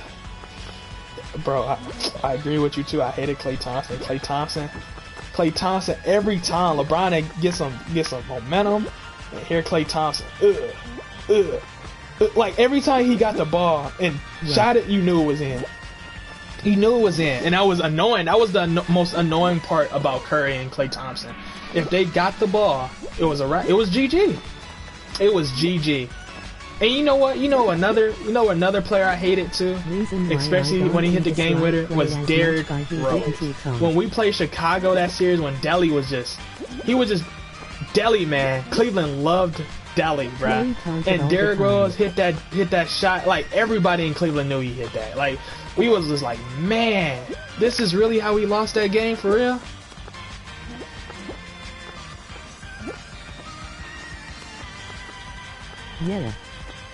Yeah, Klay Thompson was just a secret killer. Like because Klay Thompson knew how good he was. He knew how much of a marksman he was. Like he didn't have to flaunt. That's how good he was. That's how talented of a player he was. He can just go out, hoop, and it was GG. You get what I'm saying? Like, and I feel like special talent. And Curry knew that too. But it was like, you know, a lot more people took shots at Curry to a point where he had to. He had to flaunt a little bit. He had to. People were just taking shots at him unnecessarily sometimes. And you know, it is what it is. It is what it is. Oh, I hated it. Yeah. Like it's like I'm not even gonna argue with that one. KD, that was great rival. KD, that was the I didn't have a problem with KD leaving the OKC Thunder, but what I had a problem with is KD deciding to leave that team to join a team that whooped him, coming back from a 3-1 on their aspect, and people trying to justify it. Like that was corny to me. Should Houston Rockets trade for Harrison Barnes? Should Houston trade for Harrison Barnes? No. No sir. No sir. No sir. No sir, baby. No sir. No sir. No. I'm good. That's all I gotta say. I'm good on that. How y'all feeling? Y'all want me to keep going? What's up? It's on y'all. I'm feeling really good right now. I got my tees, bruh. I'm playing Fall Guys. I'm losing, but you know, it is what it is. We talking about some really interesting topics. I like it. Yeah, like that's corny. Like you deny Chris Paul, but you let KD join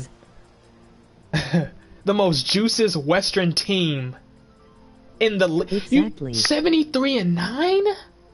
And y'all thought that was y'all really thought that was fair? Like, really? Money, man, it's like, money. Really? Like you could.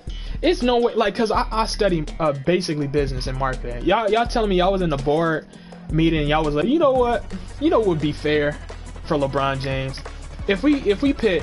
You know, we take the team 73-9. That's Curry, Klay Thompson, Draymond, and we plug in Kevin Durant, top 5 player. What?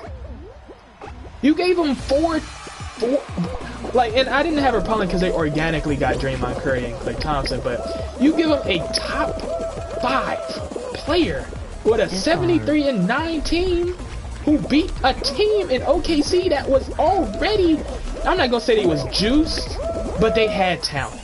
It was undenying that. It's just the talent they had to grow some more. You get what I'm saying? And Russ, he had to grow some more. He wasn't ready for that type of pressure. He wasn't ready for that type of competition. I also felt like Rets were which is why I said I didn't have a problem with him leaving.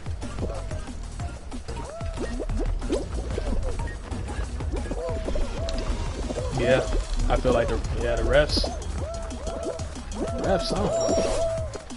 I feel like the refs be playing bingo or something, or Uno in the middle of the game sometimes, because it'd be like it'd be calls like even y'all remember a long time ago where Dame got fouled. Oh, it was this season. He got fouled and they didn't call it, but then after the game it was like, that should have been called.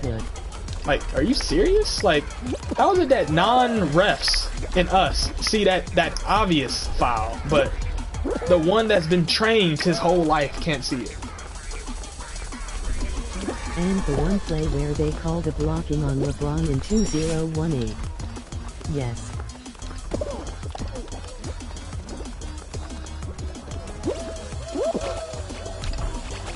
Yeah.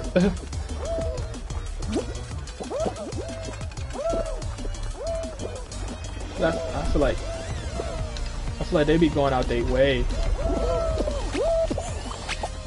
They be going out their way to make teams suck. You know, I mean not suck, but they just be going out their way to just officiate a terrible game of basketball. Like it's just certain. I feel like certain refs just have certain agendas. Like they made it up in their mind who they want.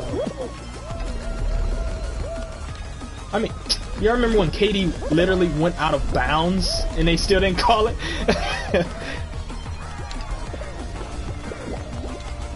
like that was the most evident out of bounds call, and it was like, yeah, you know, that's clean. Yeah. Yeah.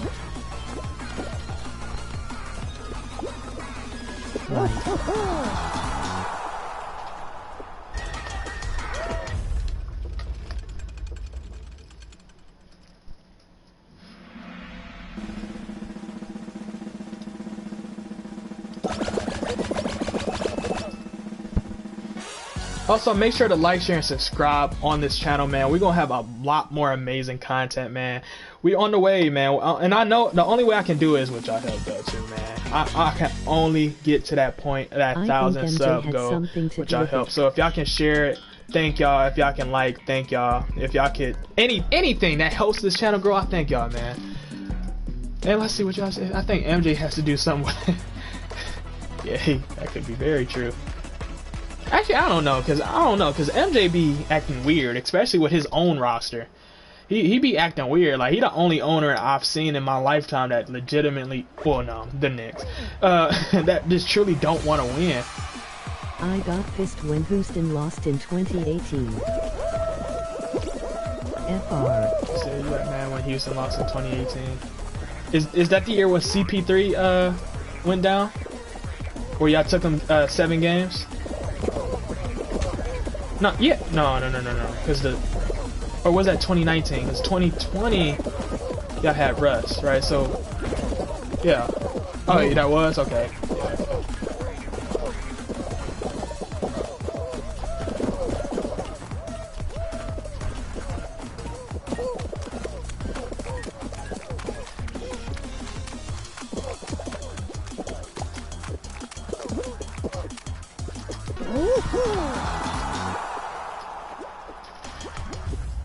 How y'all feel about Kyrie? How y'all feel about Kyrie? Do y'all feel like he need to just act up? I feel like Kyrie should be in interviews. Like, I feel like they should tuck the mic away from him because they only getting them in situations where they're finessing them. It was when Jordan Bell didn't get called for the blocking foul. Did we have a better chance with? Yeah. But a lot of the, even though Houston was probably the best offensive team in the, or the second best offensive team in the league. Just selfish. Yeah, I think, yeah, we would have had a better chance with Houston for the simple fact they did not have as much depth, nor did they have as much star power as Golden State. I thought he was humble. I think, Kyrie definitely, like, Kyrie. I like Kyrie. You know what I'm saying? Like, I love Kyrie, but Kyrie... Which player will get traded today? For him to be the age he is, and being as talented as he is, he's putting himself in situations where... he doesn't necessarily want to win, I feel like. He doesn't necessarily... Oh, I'm tripping. I'm trying to help my team lose. But, Kyrie doesn't necessarily want to win. I feel like a lot of that is just, it's kind of crazy to me because he's the only player I know that can have a Kevin Durant, play with LeBron, potentially might be even be able to play with James Harden, and you still upset. which player I think might get traded today? Honestly, I think Drew Holiday may get traded today. I think the packages for Drew Holiday is gonna get serious. I think Drew Holiday is, and I think he's probably the most realistic trade for a lot of teams. To a point where I think one of those teams, they understand, like Denver, they know they're a Drew Holiday away. You know what I'm saying? Nets, if they can't get Hart, or if the packages seems too crazy, Drew Holiday away from being legitimate finals contenders. You get what I'm saying?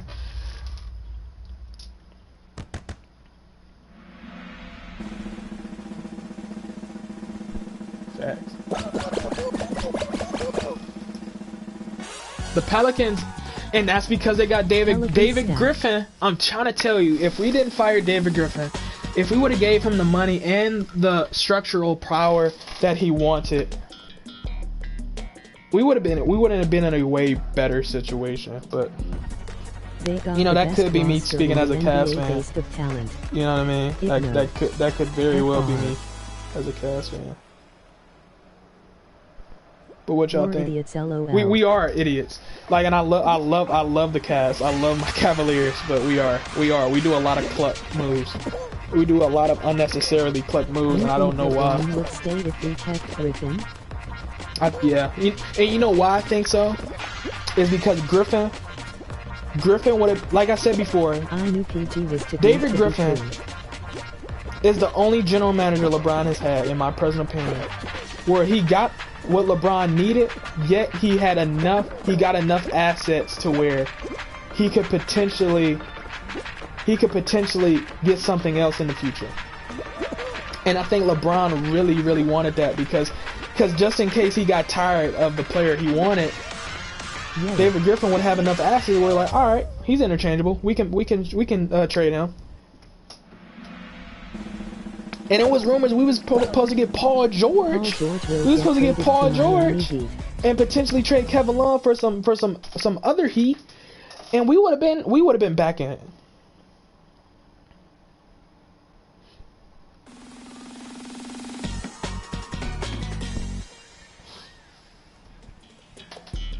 If Kawhi get traded to the Heat, or Kobe. Ooh my. I really like Kawhi Leonard. That would, ooh my. Ooh wee. Queese, you still, yeah, we still live, baby. Yeah, you really should be back on this stream though, cause real talk. You low key should though.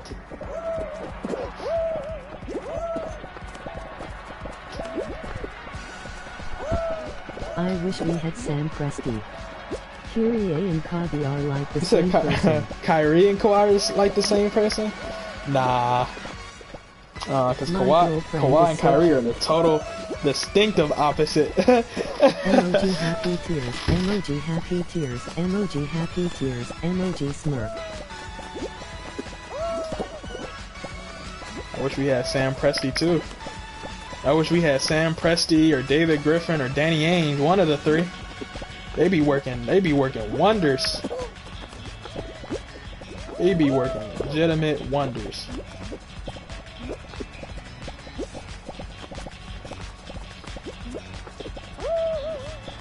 Also, make sure y'all go to MVO Quiz page. Make sure you hit the thumbs up. Show them some love. You know what I'm saying? Up and coming for sure. We're gonna be live on the draft, analyzing the picks, telling y'all how we feel about it. You know what I'm saying? Wouldn't hurt. A little bit. You should be 2K rebuilds. I swear I had MVO Quiz's link in this video, or was that the last one?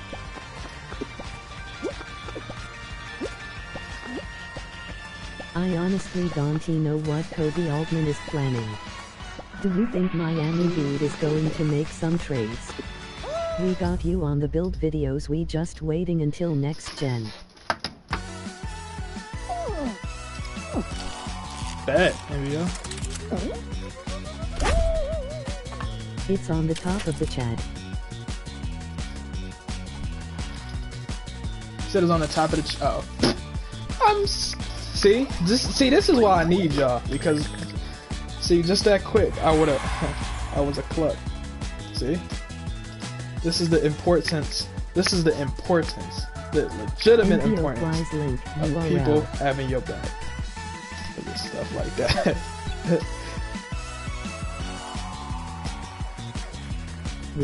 Do you think Miami Heat is gonna make some trades? Yeah, honestly, I think this might be. I think Miami might mess around being the most aggressive team we see all offseason because they have to. Miami is gonna make some shape, and they're gonna get some. I don't know who that's gonna be. Make sure y'all tune in. But Pat Riley, he ain't gonna play around. I promise you, he's not gonna play around. You think we have assets? I think the Cavs definitely have the assets. Who they gonna trade? I wish we had Masai Ujiri too, but the Cavs definitely have the assets to get another pick. It's just a matter of will the Cavs take the gamble? Fred VanVleet might go and that's the question. That's the $1 million question, which I do not think the Cavs is going to take the gamble, and I just don't know why.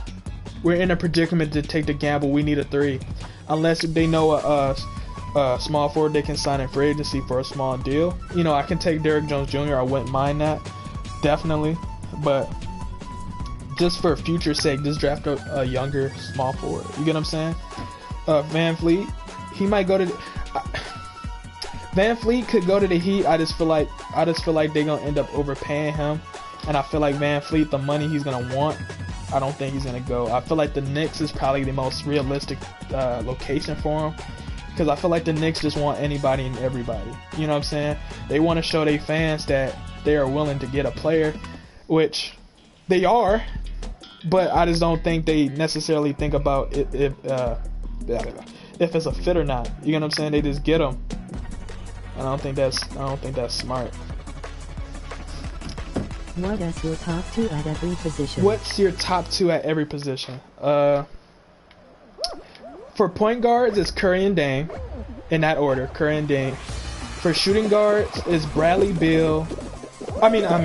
It's James Harden number 1, and Luka Doncic. Luka Doncic at 2, and that might be question mark, but Luka Doncic at 2. For small forwards, it's LeBron and Kevin Durant. For power forwards, I've always wondered what Knicks fans were going with all these years. No, I feel it. Because KP's not considered a power forward anymore. I'm just gonna pick KP at the power forward. I'm a pick. Actually, no, I can't think of power forwards though. Actually, I wanna call Cat a power forward, but he's a center too. I'm gonna skip power forwards for right now, but for centers, I'm gonna do Joel Embiid and then Nikola Jokic at 2. Power forwards, I can't really think of power forwards. Can y'all name some power forwards? I can't really think of any power forwards for real. Oh, Anthony Davis. Oh, Jesus Christ. Yeah, Anthony Davis. Yeah, Anthony Davis and and Giannis. Yeah, I'm tripping. Yeah, I'm tripping.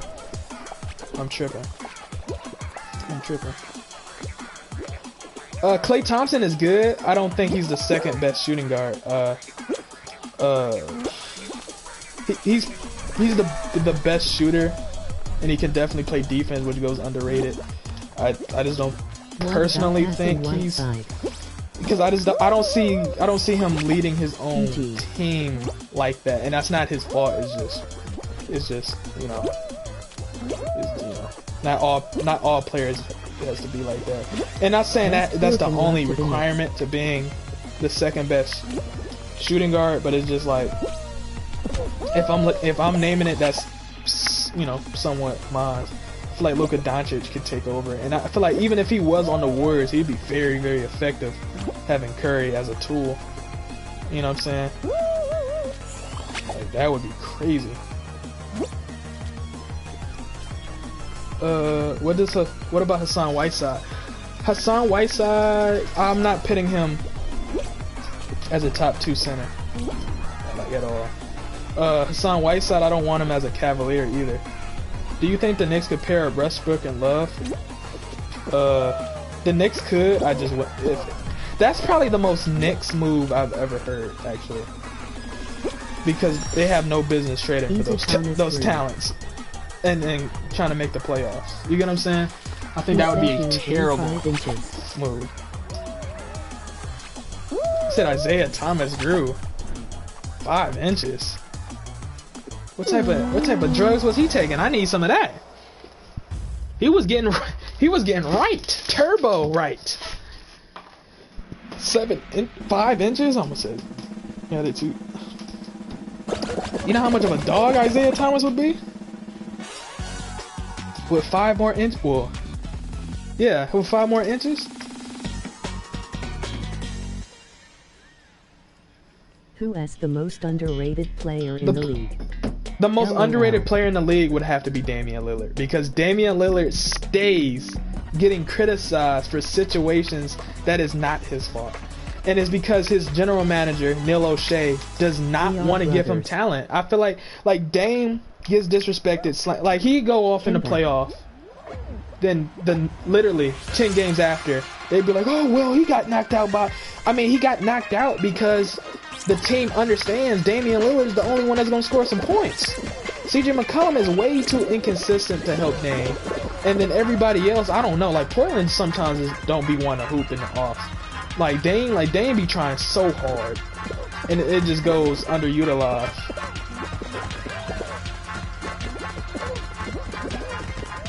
I don't think Kemba. You would have to explain to me, why do you think Kemba's the most underrated? Do people underrate Colin Sexton? No. I think what the criticism Colin Sexton gets at his age is fair, because he's not a good passer. He's a really good scorer, but a lot of that has to do with they're scared that Colin Sexton, at this point, because there's nobody to really challenge him, he's going to have complete tunnel vision. And Colin Sexton has shown flashes of tunnel vision, especially when it's come to where Kevin Love literally had a mouse on him. And Kevin Love is literally waving his hands, and Colin Sexton is dribbling the air out of the basketball. And if I was on that team, I would be highly upset too, even if I wasn't even nowhere near as good as Kevin Love. Because I'm like, come on, I'm 6'10" on a 6'3" point guard. Give me the basketball. You get what I'm saying? And I know Colin Sexton, being young, he can get better. Don't get me wrong, but the criticism he gets, it's fair. It's definitely fair. If Kobe Altman comes out this draft with a bang, will your opinion change on him? Absolutely. Right? Because I'm not down on Kobe Altman, especially after that Andre Drummond trade, because we straight hit the Pistons up for a lick. But personally, I feel like Kobe Altman has still a lot of things to prove to us, to show us that he's trying to legitimately, because I'm not saying he got to make this a playoff contender. I'm just saying you just have to make some moves that put us in a position where down the line we could potentially be competitive enough to where we can say, hey, we could have been AFC, but you know, an injury or two happened, and this is why it stopped us. You get what I'm saying? And I don't think Cleveland's in a position like that. I think every year we go in a year like we can get a top 3 pick, and that's unfortunate for us. You know, what can you say? Best GMs in the league: Warriors, Celtics, Thunder. Oh yeah, and I forgot about the Warriors general manager too. Yeah, he's a GOAT too. Yeah, I forgot what the Warriors general manager is, but yeah, the Warriors general manager, the Thunder general manager, the Celtics general manager, and the Pelicans have some of the greatest general man. Like their general managers is top notch. Like extremely top notch. If the Cavs draft Okoro or Denny, just know I will be somewhere crying. Okoro, I like Okoro, but I don't want him with the 5th pick. Denny, yeah, Antonio, you know how I feel about Denny. Denny, I'm not high on Denny. Denny could be special, and I try to clean the air. I'm not trying to sound like a hater. I just feel like Denny has to be in the most perfect situation to be maximized, and I do not think that's Cleveland. You get what I'm saying? Emoji happy tears. It's unfortunate, but it's true.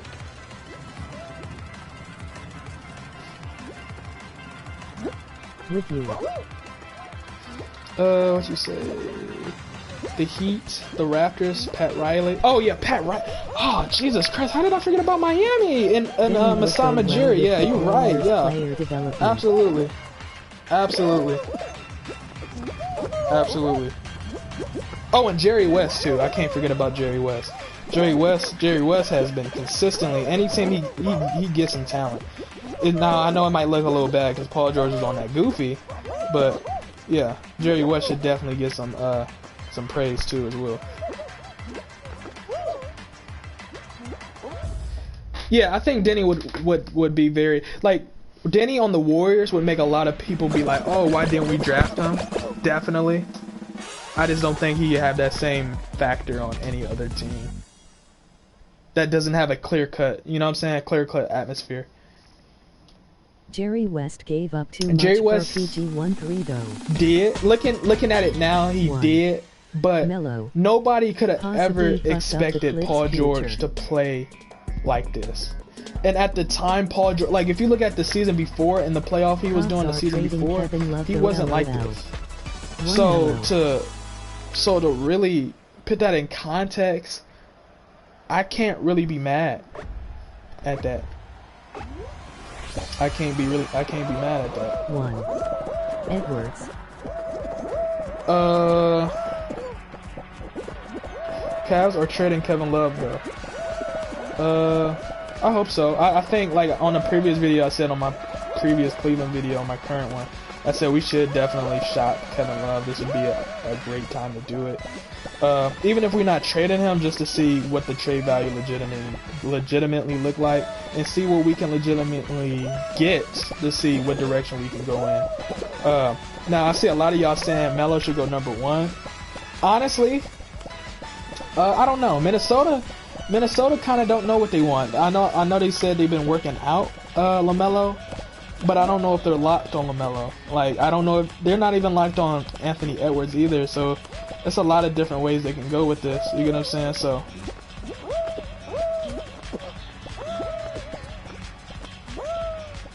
Melo isn't a good fit with D'Lo. I agree with you. I totally agree with you. Like, because that's a whole nother discussion. But Minnesota might not care. You know what I'm saying? Like Minnesota may not care, because that's even with James Wiseman. James Wiseman may not be a good fit for Minnesota either, but they're considering drafting Age of 5, James Wiseman. My dream draft. Hopefully it can come true. What's up, Crosby? What's up, bro? You said Anthony Edwards #1, LaMelo Ball 2, Onyeka Okongwu 3. Denny 4, Wiseman 5. If Wiseman slips to the 5th pick, I promise you, I will be the happiest Cleveland Cavalier fan you've ever seen, man. Like, the video you're gonna get right after that is going to be crazy. And I'm glad and also to Crosby, I'm glad you're a Cleveland fan. You know, you can be any fan you want. This is an open space, but, you know, I'm a Cleveland fan, so why not? You get what I'm saying? But yeah, if James Wiseman touches down the 5th pick, oh my god, oh my, and if the Hornets draft Okongwu, actually that wouldn't be bad, but over James Wiseman, I don't know, because I know this draft is unpredictable. I know a lot of analysts don't even know the direction of where this draft is going to go. Why can't he think of a way where Wiseman? I don't know if Okongwu could draft it that high.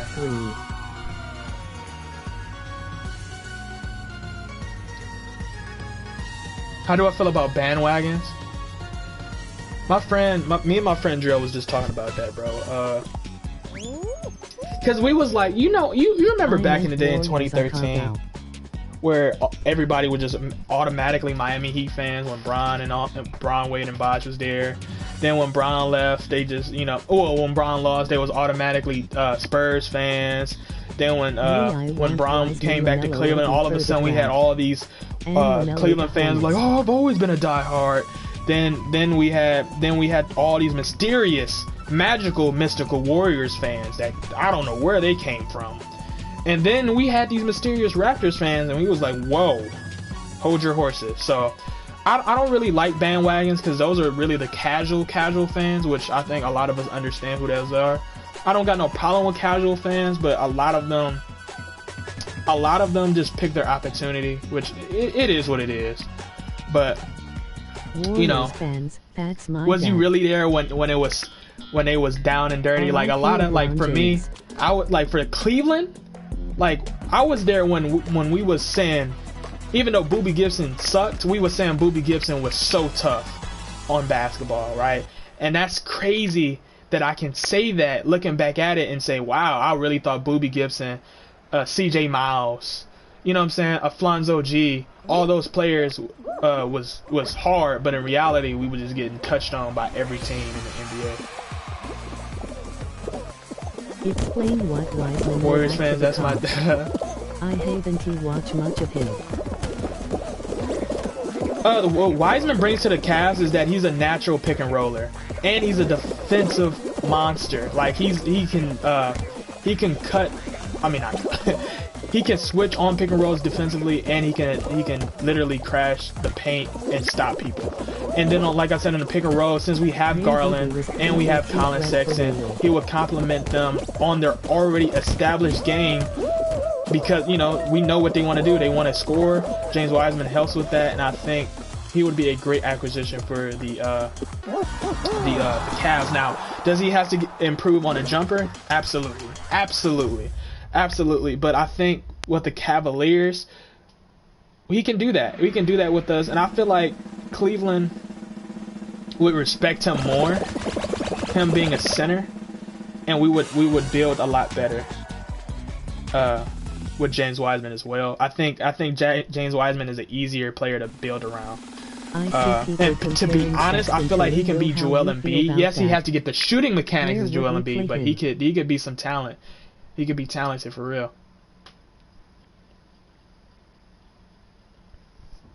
Yeah, Boobie was hard. Boobie was hard, man. Like he was tough.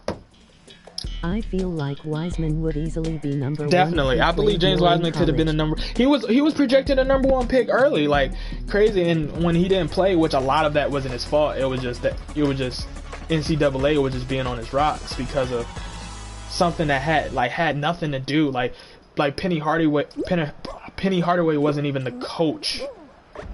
Like he wasn't even the coach. Like it just so happened that he was a family friend, and Penny Hardaway just was the coach when he went there. And you know, fortunately they, you know, gave him a bad taste, which I think anybody would have had a bad taste. And this is why NCAA is getting as much flack as they do, because they're not really trying to help these young talent. Like I don't understand how. Like, I understand you giving them full rise, and I know a lot of people would argue that, you know, we shouldn't have to pay them, they're getting full rise, and I understand that, but why can't they get endorsements? Why can't they get paid off of their own last name? Why can't they get other deals that, even if you was overseas, you can get? You can, like I can't make money off of signing my name. You get what I'm saying? Like, that's tough to me. Like, why are you so critical of me trying to make money? Like, because especially, let's say hypothetically I get hurt in college, and the college education I didn't care. Now I got a degree that's boof, and a basketball career that's boof, and I'm not doing nothing with my life. Now I'm messed up because I didn't make any type of money. I have no legitimate skills because you didn't want me to gain them, because you didn't really want me to improve.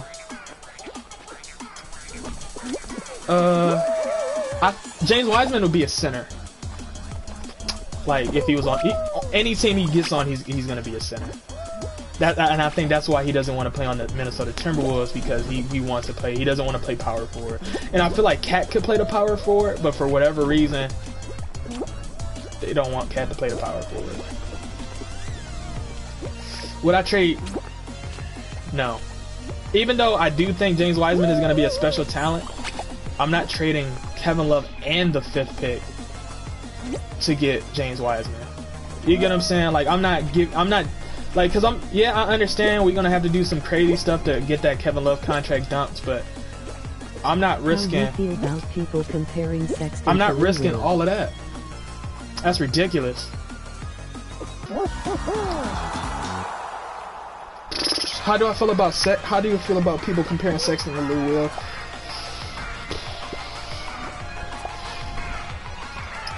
I feel like it's a fair comparison,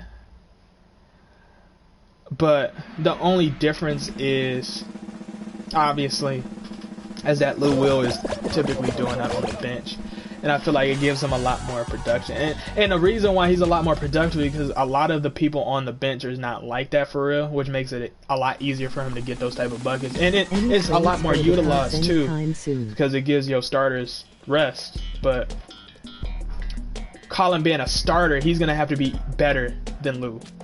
You know what I'm saying? Like, especially if he's the person we're gonna franchise, he has to be better than that. But it's a fair comparison though. Any trades for the Cavs anytime soon?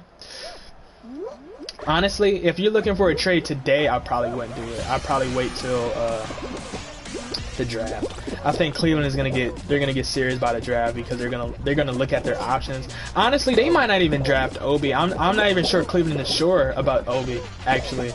Like because there's been a lot of rumors. Cleveland is completely unsure and they just don't know. They don't know if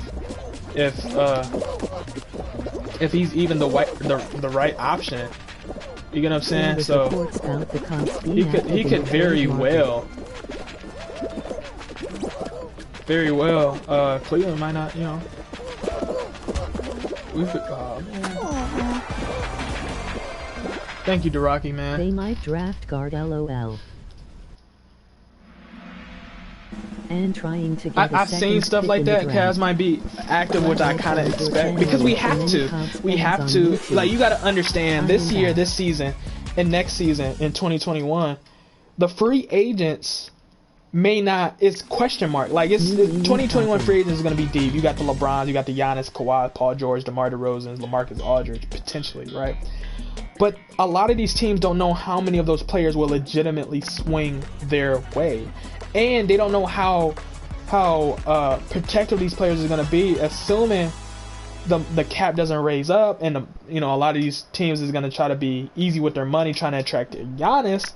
And if those teams are trying to do, if those players are trying to do that, the only way they can get a talent is by trading them. So now Kevin Love is a lot more attractive. You get what I'm saying? Andre Drummond, a lot more attractive. Those role play, Cedi Osman as a role player, a lot more attractive if you're a playoff bound roster. You get what I'm saying? So we have to be assertive, we have to be aggressive, and we have to be mindful of the direction we're trying to go on, because we could very well finesse the team. It's a lot of teams that's ready to be finessed. We just got to find them. Thank you, man. Like, I know, man. I don't know. A lot of people don't like giving Cleveland Cavaliers some love, man. Like, what's wrong with it, man? Cleveland is like, I know we rebuilding, but Jesus Christ, give us a chance, man. What's up, Braylon? Like the Suns today. Oh, you think the Bucks is gonna get swept in the first round like they did this season? I believe it. If they don't get another star, I believe it. We are Cleveland. We don't. I'm telling y'all, Giannis not being able to shoot a three is a lick. It makes him. Actually, no, they didn't get swept because Chris Middleton won them again. You're right. I'm tripping. They won in 5. I'm tripping. Or 6. Was it 5 or 6? Can't remember. I just know they lost. They lost.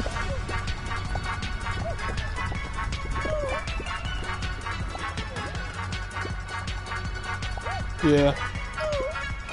Cleveland, yeah, we don't get love. And the Suns, I hate the Suns for just, like, they should have never, OKC, like I said before, they should have made that trade because they seen the Suns as a lick. But the Suns really just ruined something. Westbrook on Cops with love if love don't get traded.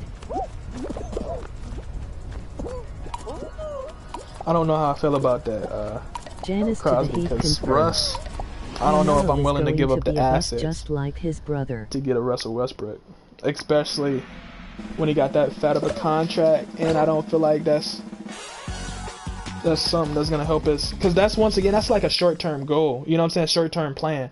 That's one of those situations that we've been talking about all day. Like Cleveland getting these situations where, you know, we think short term and we don't think long term, and we get stuck. And I don't think don't think that's cool. LaMelo, you said LaMelo Ball is gonna be a bust like his brother. I don't think Lonzo's a bust. I just feel like for what he was projected to do, he definitely undervalued us. You get what I'm saying?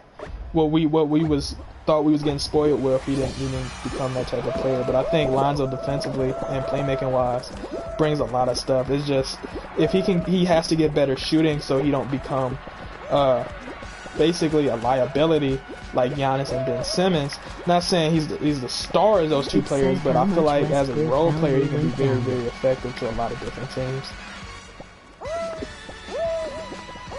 Would you mind if the Cavs tried to... It depends who that superstar was. You get what I'm saying? But honestly... Well, actually, no. Let me be real with you. No. And the reason why I say no... Unless that superstar is super, super young. Like, you know what I'm saying? Like 25 younger. You get what I'm saying? Because it don't make sense. Like, we getting a superstar... And we're forcing us in a situation where we have to build something crazy. Which I do not think the Cleveland Cavaliers is in a position to do that. Hopefully the Cubs get new jerseys. Yeah, Russell Westbrook value went down because of his contract.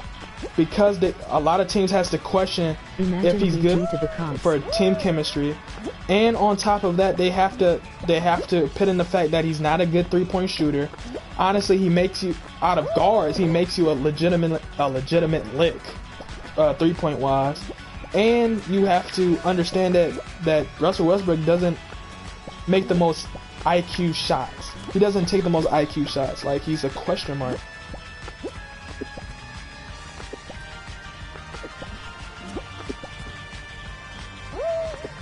I hope the Cavs get some crazy jerseys too, because those are current home and away jerseys suck. Now when we do the throwbacks, I like those. But our home and away jerseys suck. like it's terrible.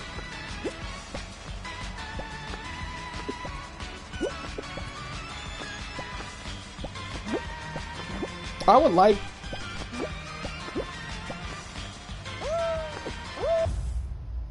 the yellow ones. You like the yellow ones? Yeah, they are. I wish we had our Pride jerseys back. Yellow jerseys. Those are like my favorite. Like the most recent ones. The Pride jerseys was tough. Pride jerseys, those black Pride jerseys, man. Oh my god. Those was a match made in heaven. There's no reason those jerseys should have been that tough.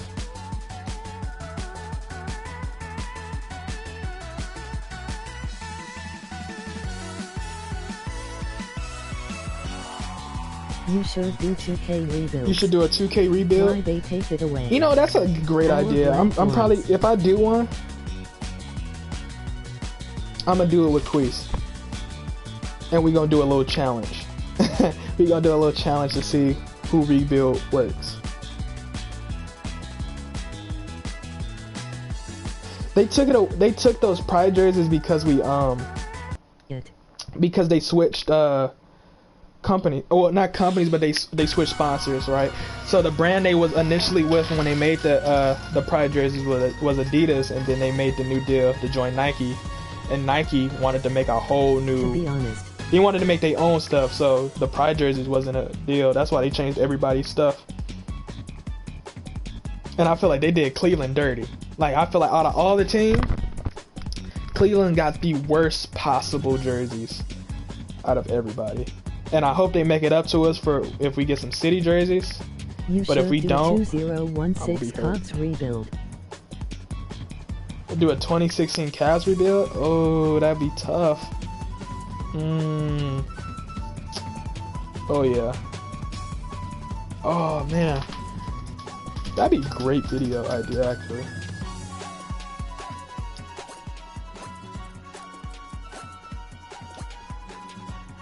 I mean, they're better than the old ones. Oh, you talking about the t-shirt jerseys? Let's see if I can get this Gremlin.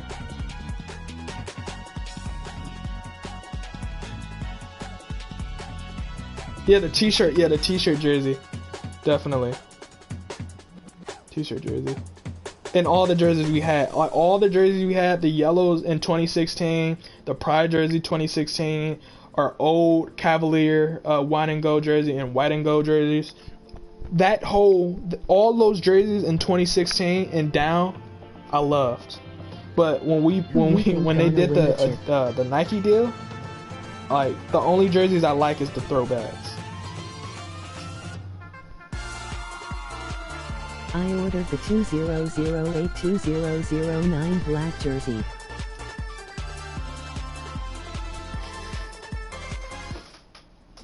What think about the KPJ situation? Really, would you trade for Collins?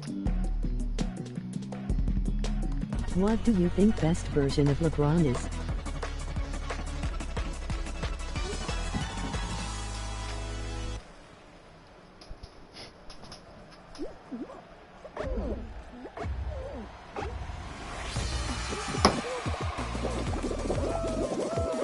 Said John Collins. John Collins. Oh, hold on. Let me see what that said. I'm tripping. The best version I ordered the of Miami beat LeBron. Oh, you got it. Yes. You said who I think gonna win the chip next year? That's a great question. I'm not sure. What do you think about KPJ? The situation he's in, I think is overblown. I really think it's overblown. It is overblown. It's something he need to talk about, but he's so young. It's like this is a learning lesson for him. And the best version of Bron, honest, in my personal opinion, would be Miami Heat Bron. That Bron on the offense and defense game was crazy. Like especially the year after he lost to Dallas. Oh my God, that Bron was monstrous. I hated Bron for sure. I hated Bron because he had left us, but I understand why. Yeah, second year Bron was crazy. Well, you can carry, but I don't think any of his guns was legal. I think that was the problem. And I don't think they can be armed though. Technically, like you have to have. Realized that KPJ is a young J. You have to have it in a carrier, and you have to have the bullets in a safe situation. No sir. The young J.R. Smith, I can see that comparison. Stop cat.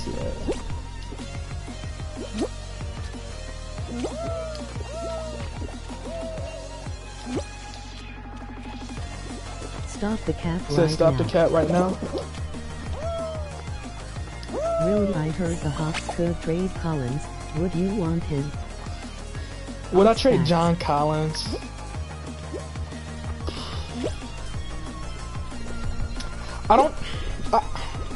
I was gonna say I don't know why the Hawks would do it, but I do know why. Because I think they might be anticipating John Collins to ask for a bag that's unreasonable. That's unrealistic for what he's brought to that team legitimately.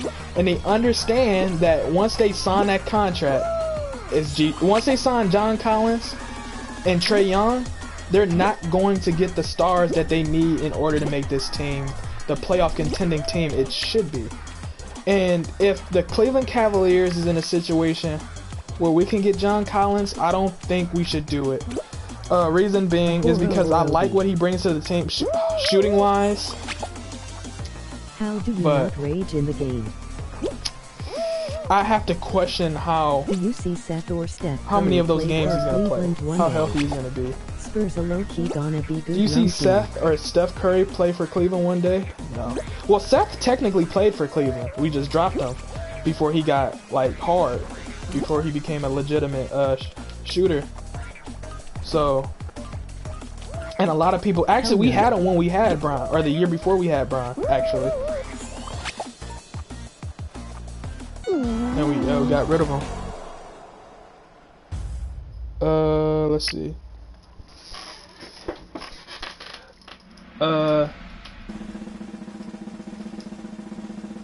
How do you not range in the game? Bro, like, you know what? I'm glad you say that. If I usually do, but because I don't want y'all to like block me and LeBron shot 4-2 from 3 in the and give me finals a flag, you know, I have to settle myself down.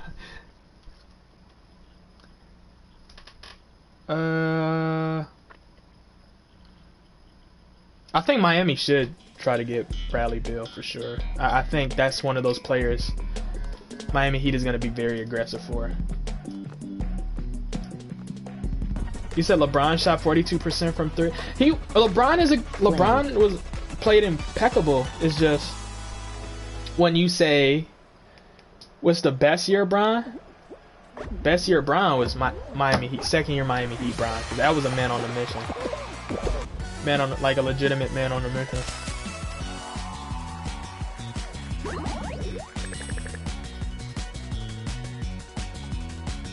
You said, how do I play that game? I don't know, bro.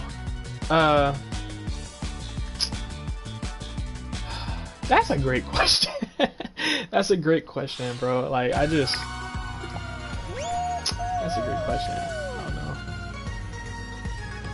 Yeah, no question. Miami LeBron better. Trade. I wouldn't. Honestly, I wouldn't trade Tyler Hero. And honestly, I don't sincerely think those rumors are true. I don't think Pat Riley is going to trade Tyler Hero because Pat Riley is once again one of those GMs who understands long-term fits, and Tyler Hero could be special. And he got that dog in him. Like he really is a competitive player, and he's Miami Heat culture. And any team that would get him, honestly, would Miami Heat would low-key be doing them a favor in the long term. 2K. Oh, you say play 2K? I would, but if I switch into it, it's gonna stop the stream. It's gonna stop the stream. That's the only reason, because I low-key do want to play 2K.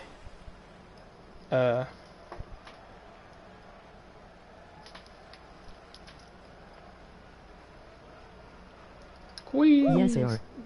I feel Tyler Hero. You feel like he's a taller Tyler Hero? Williams. I mean, dude, I'm stupid. You feel like Tyler Hero's a taller Lou Will?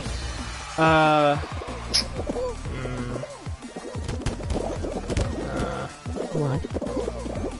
I don't know about that. I can't agree with that. That was my brother. He's LBJ Bandwagon. You said he's a LBJ Bandwagon? Give us a minute. We're hoping on 2K, then the stream will be back up. Ads Colin Sexton. Hey, also, Colin Sexton. if we play 2K, we gonna be on MBO Quisa's stream. So we gonna probably take a Jesus Christ. After he gets on officially, we're gonna take a slight break so we can get all this stuff situated. You know what I'm saying? Then we gonna be back and better. I like talking to y'all, man. Like, I love talking Cavs. I like talking sports. I love talking basketball. You get what I'm saying? Like, a lot of y'all love talking basketball. Like Colin Sexton, we like talking about that. Like, it's real.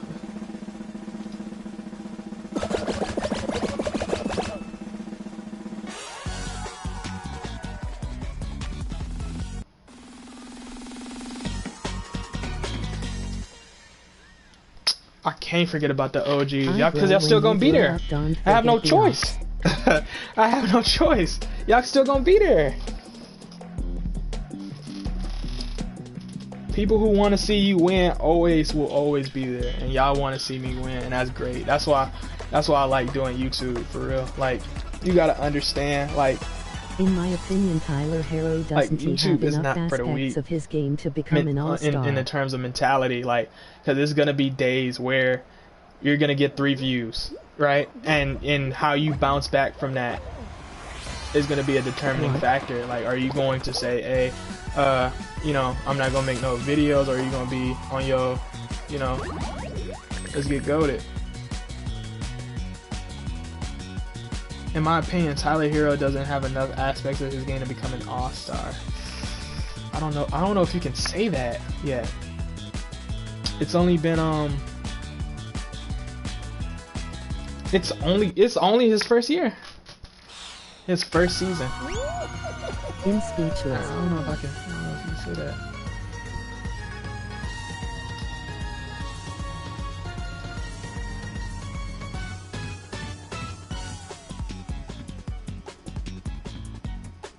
I could be wrong.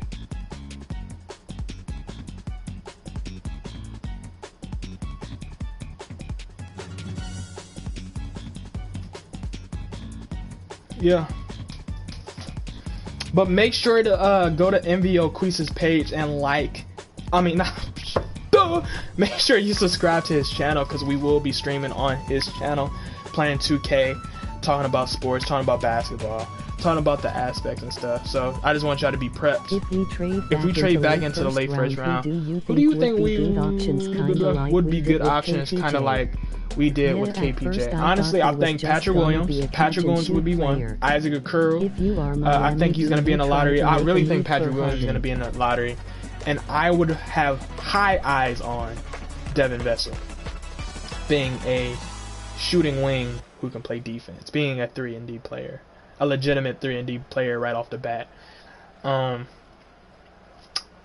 think those players should definitely get some eyes, definitely get some attention for the Cleveland Cavaliers, because we desperately need a 3, and I feel like this year it's enough 3s to where we can make a legitimate choice. We just have to pick which one is best fit for our roster, and I feel like there's a lot of wings that could be that. You get what I'm saying?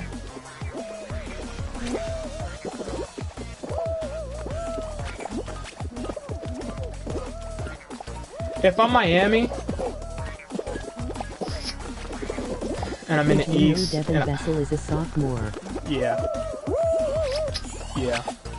I would, but it depends who's in that package. You get what I'm saying? Because Miami Heat should not try to, like, even though, like, I'm saying this, and I know they're gonna have to give up something because it's James Harden, but I would really focus on that negotiation, because I wouldn't try to trade anything too crazy, because I want to keep the roster I have, because y'all are good defensively. Team defense, y'all are crazy. Y'all are talented, and a lot of that goes unnoticed. Well, no, it don't go unnoticed. I think this year y'all proved the point. Miami proved the point on team defense, especially in Milwaukee, because I said that like 7-8 months ago, saying that Miami Heat would be the dark horse for that simple fact that they have some of the best team defense in the Eastern Conference, and Lord and behold, that's exactly how they got to the NBA Finals. Can you name some traits in FA players that can I truly believe. Do you think De'Aaron Fox going to the Heat because him and Bam are friends? Bro, De'Aaron Fox is on the verge. Wow. De'Aaron Fox is on the verge of being in the situation as John Wall, because he's a really great player just on a team that's very questionable and doesn't necessarily make the best choices for the team. And I feel like De'Aaron is going to be in a situation where eventually he's going to have to make up his mind. And I feel like De'Aaron is going to be too loyal, so he probably won't leave the Sacramento Kings, but if I was him, I would consider it. Not trying to break up a small market, but I mean, they just, like, he's in the West, and it's already a hard conference, and when you're not making any type of moves, it's like, come on. Can you name some trades and free agent players that can come to the Cavs? Realistically, realistic free agent, we can get players like Bobby Portis, Josh Jackson. It was another small forward that I had in mind too. We can overpay for Gallinari, but he might be looking towards a playoff contending team, so that might not be realistic. But in terms of people we can trade for,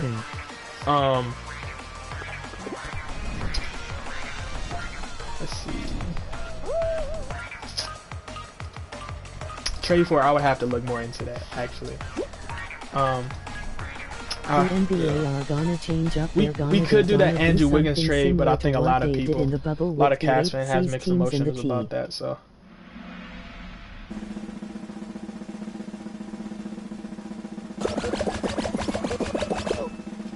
Yeah, they are gonna do something similar to the playoffs. So 7th through 10th is gonna have a tourney. Decide who's in that 7th through 10th. Would you trade Lavine or Nat? Obviously 7th through 10 is gonna be battling for that 7th and 8th spot. I would trade for Zach Lavine depending on the package. Like if I have to trade Garland, but I don't want to give up on Garland. But if I have to give up Garland to get Zach Lavine. But that's weird though, because if you trade for Zach Lavine, now you're just told the fans that you're trying to be playoff bound. And the thing is, with me, I'm not trying to be playoff bound. I'm trying to rebuild the roster, which means Kevin Love and Drummond is no point of trading them, because now you got Collins, Zach, K-Love, and Drummond, and that's a legitimate playoff team. For real. Like, that's a team that could actually make it to the playoff with JB Bickerstaff. So I don't know.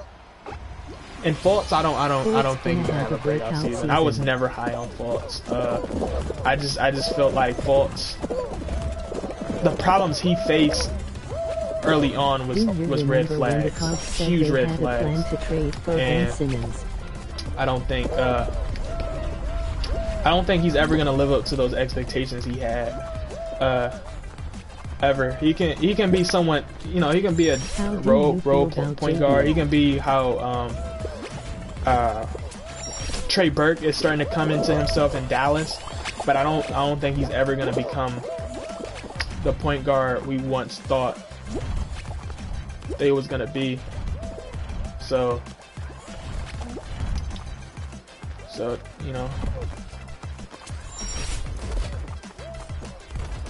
do you remember when the Cavs had a plan? Yeah, but I always felt like that trade was ridiculous too, because the thing with Ben Simmons, if you trade for Ben Simmons, you have to get some shooters, and you need a lot of shooters to cover them. And then if you get in the playoffs, even with those shooters, what we've seen with Giannis, he has shooters, but the consistency that shooter would have to shoot would have to be Curry, Klay Thompson tier. And not a lot of shooters are like that. You get what I'm saying? So, what you talking about? JB Bickerstaff? I like JB Bickerstaff. Honestly, I think definitely should give him a chance. Give him trust. Let him feel confident. Make him feel like we respect his players, because we do. And just let him, do what he got to do. We don't got, like I said, we don't got nothing to lose.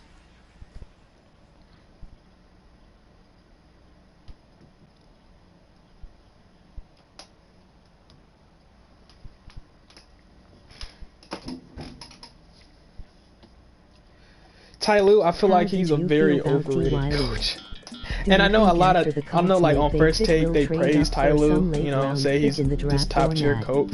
But I just feel like he was just blessed to have LeBron James and Kyrie Irving. Like he inherited, he inherited a very great situation. Of the Nets. And he once again inherited a really great situation in the Clippers, and I just feel like it's just so much. Like I feel like Doc Rivers unreasonably got fired. You know what I'm saying? I feel like the only and who did we have in Cleveland before that? We had dang, what was his name? Like, I remember his face, but he should have got fired though. Like the one we had before Ty Lue, because he was only playing a 6-man rotation. He was playing a 6 to 7-man rotation. So David Blatt, David Blatt, he should have got fired.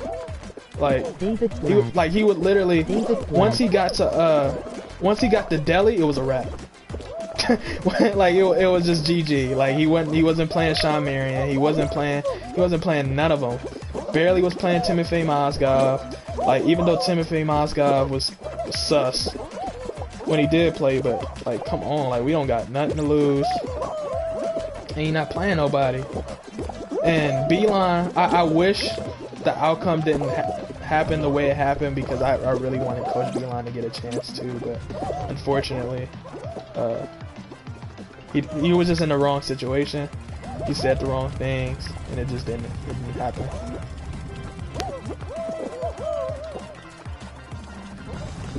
How y'all feel about JB Bickerstaff and Tyler?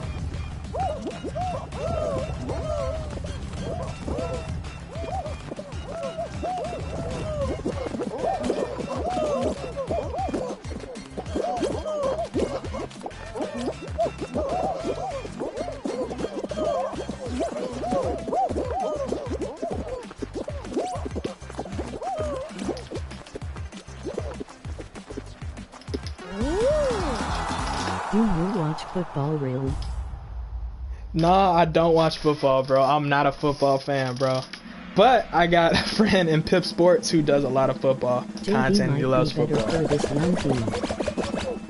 I do think potentially JB Bickerstaff will be better for this young team. I think he adapts better.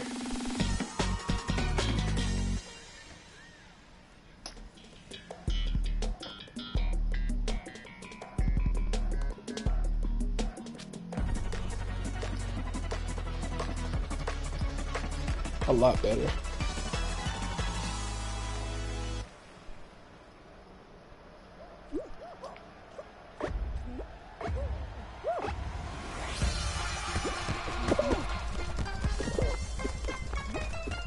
Biggest thing for the Cubs this year is player development. Okay, who was that? Yo, turn the camera. They drafted another guard. Oh, hold on, because I thought I was in there. We got lots of young Yo, pieces. why can't we get some points?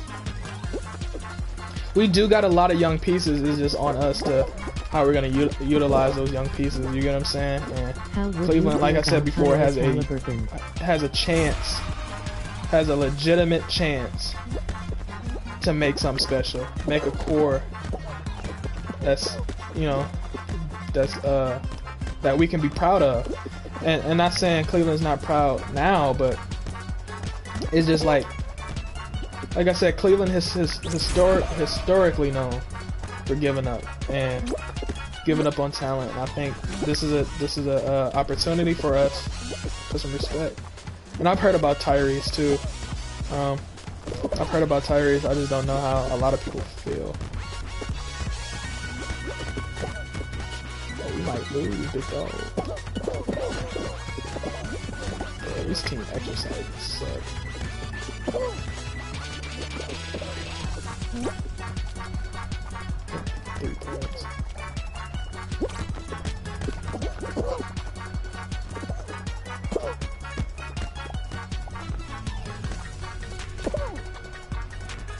Kyrie got a weird jumper. Yeah. You got a weird jumper. So what haven't we talked? What's up, Chris Anderson? So what haven't we talked about today? What y'all want to talk about? Probably be the last part until we hit Quee's stream.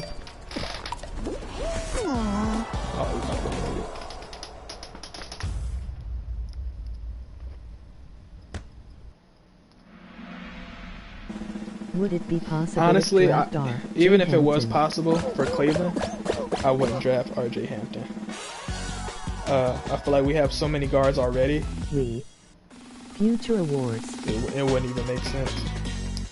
Talk about free agency. Okay, we said future Should awards we and trade free Kevin agency. Love, Larry Nance, Jr.? What do you think about Steve Future Nash awards? as a coach? I think let's start off with Defensive Player of the Year. I think Anthony Davis is gonna win Defensive Player of the Year. Most improved.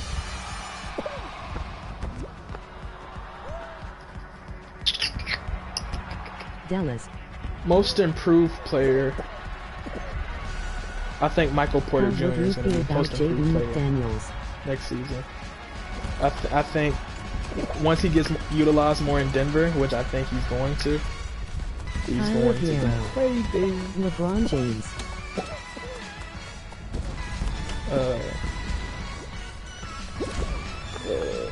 Tyler Herzier. MVP. I think it's going to be a toss-up. I think either I think Anthony Davis low-key can win MVP too. I really think he's capable. I think he's gonna take another leap, which is gonna be crazy, and I think he's gonna end up showing y'all he can win it.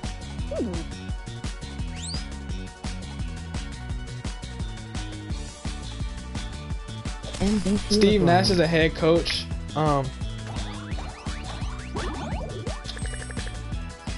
Steve Nash, I don't think Steve Nash is going to be like the coach a lot of people think he's going to be, if that makes sense. Like he's going to be more hands off, like a lot more hands off than people think, which is okay. It's just you just have a different style of coaching, and I think he's going to let Kyrie, KD figure it out, which I think works for them. But when they get like when it gets to crunch time, he's gonna give them some schemes and say, hey, you can, probably try this, maybe try this, and just let them figure it out.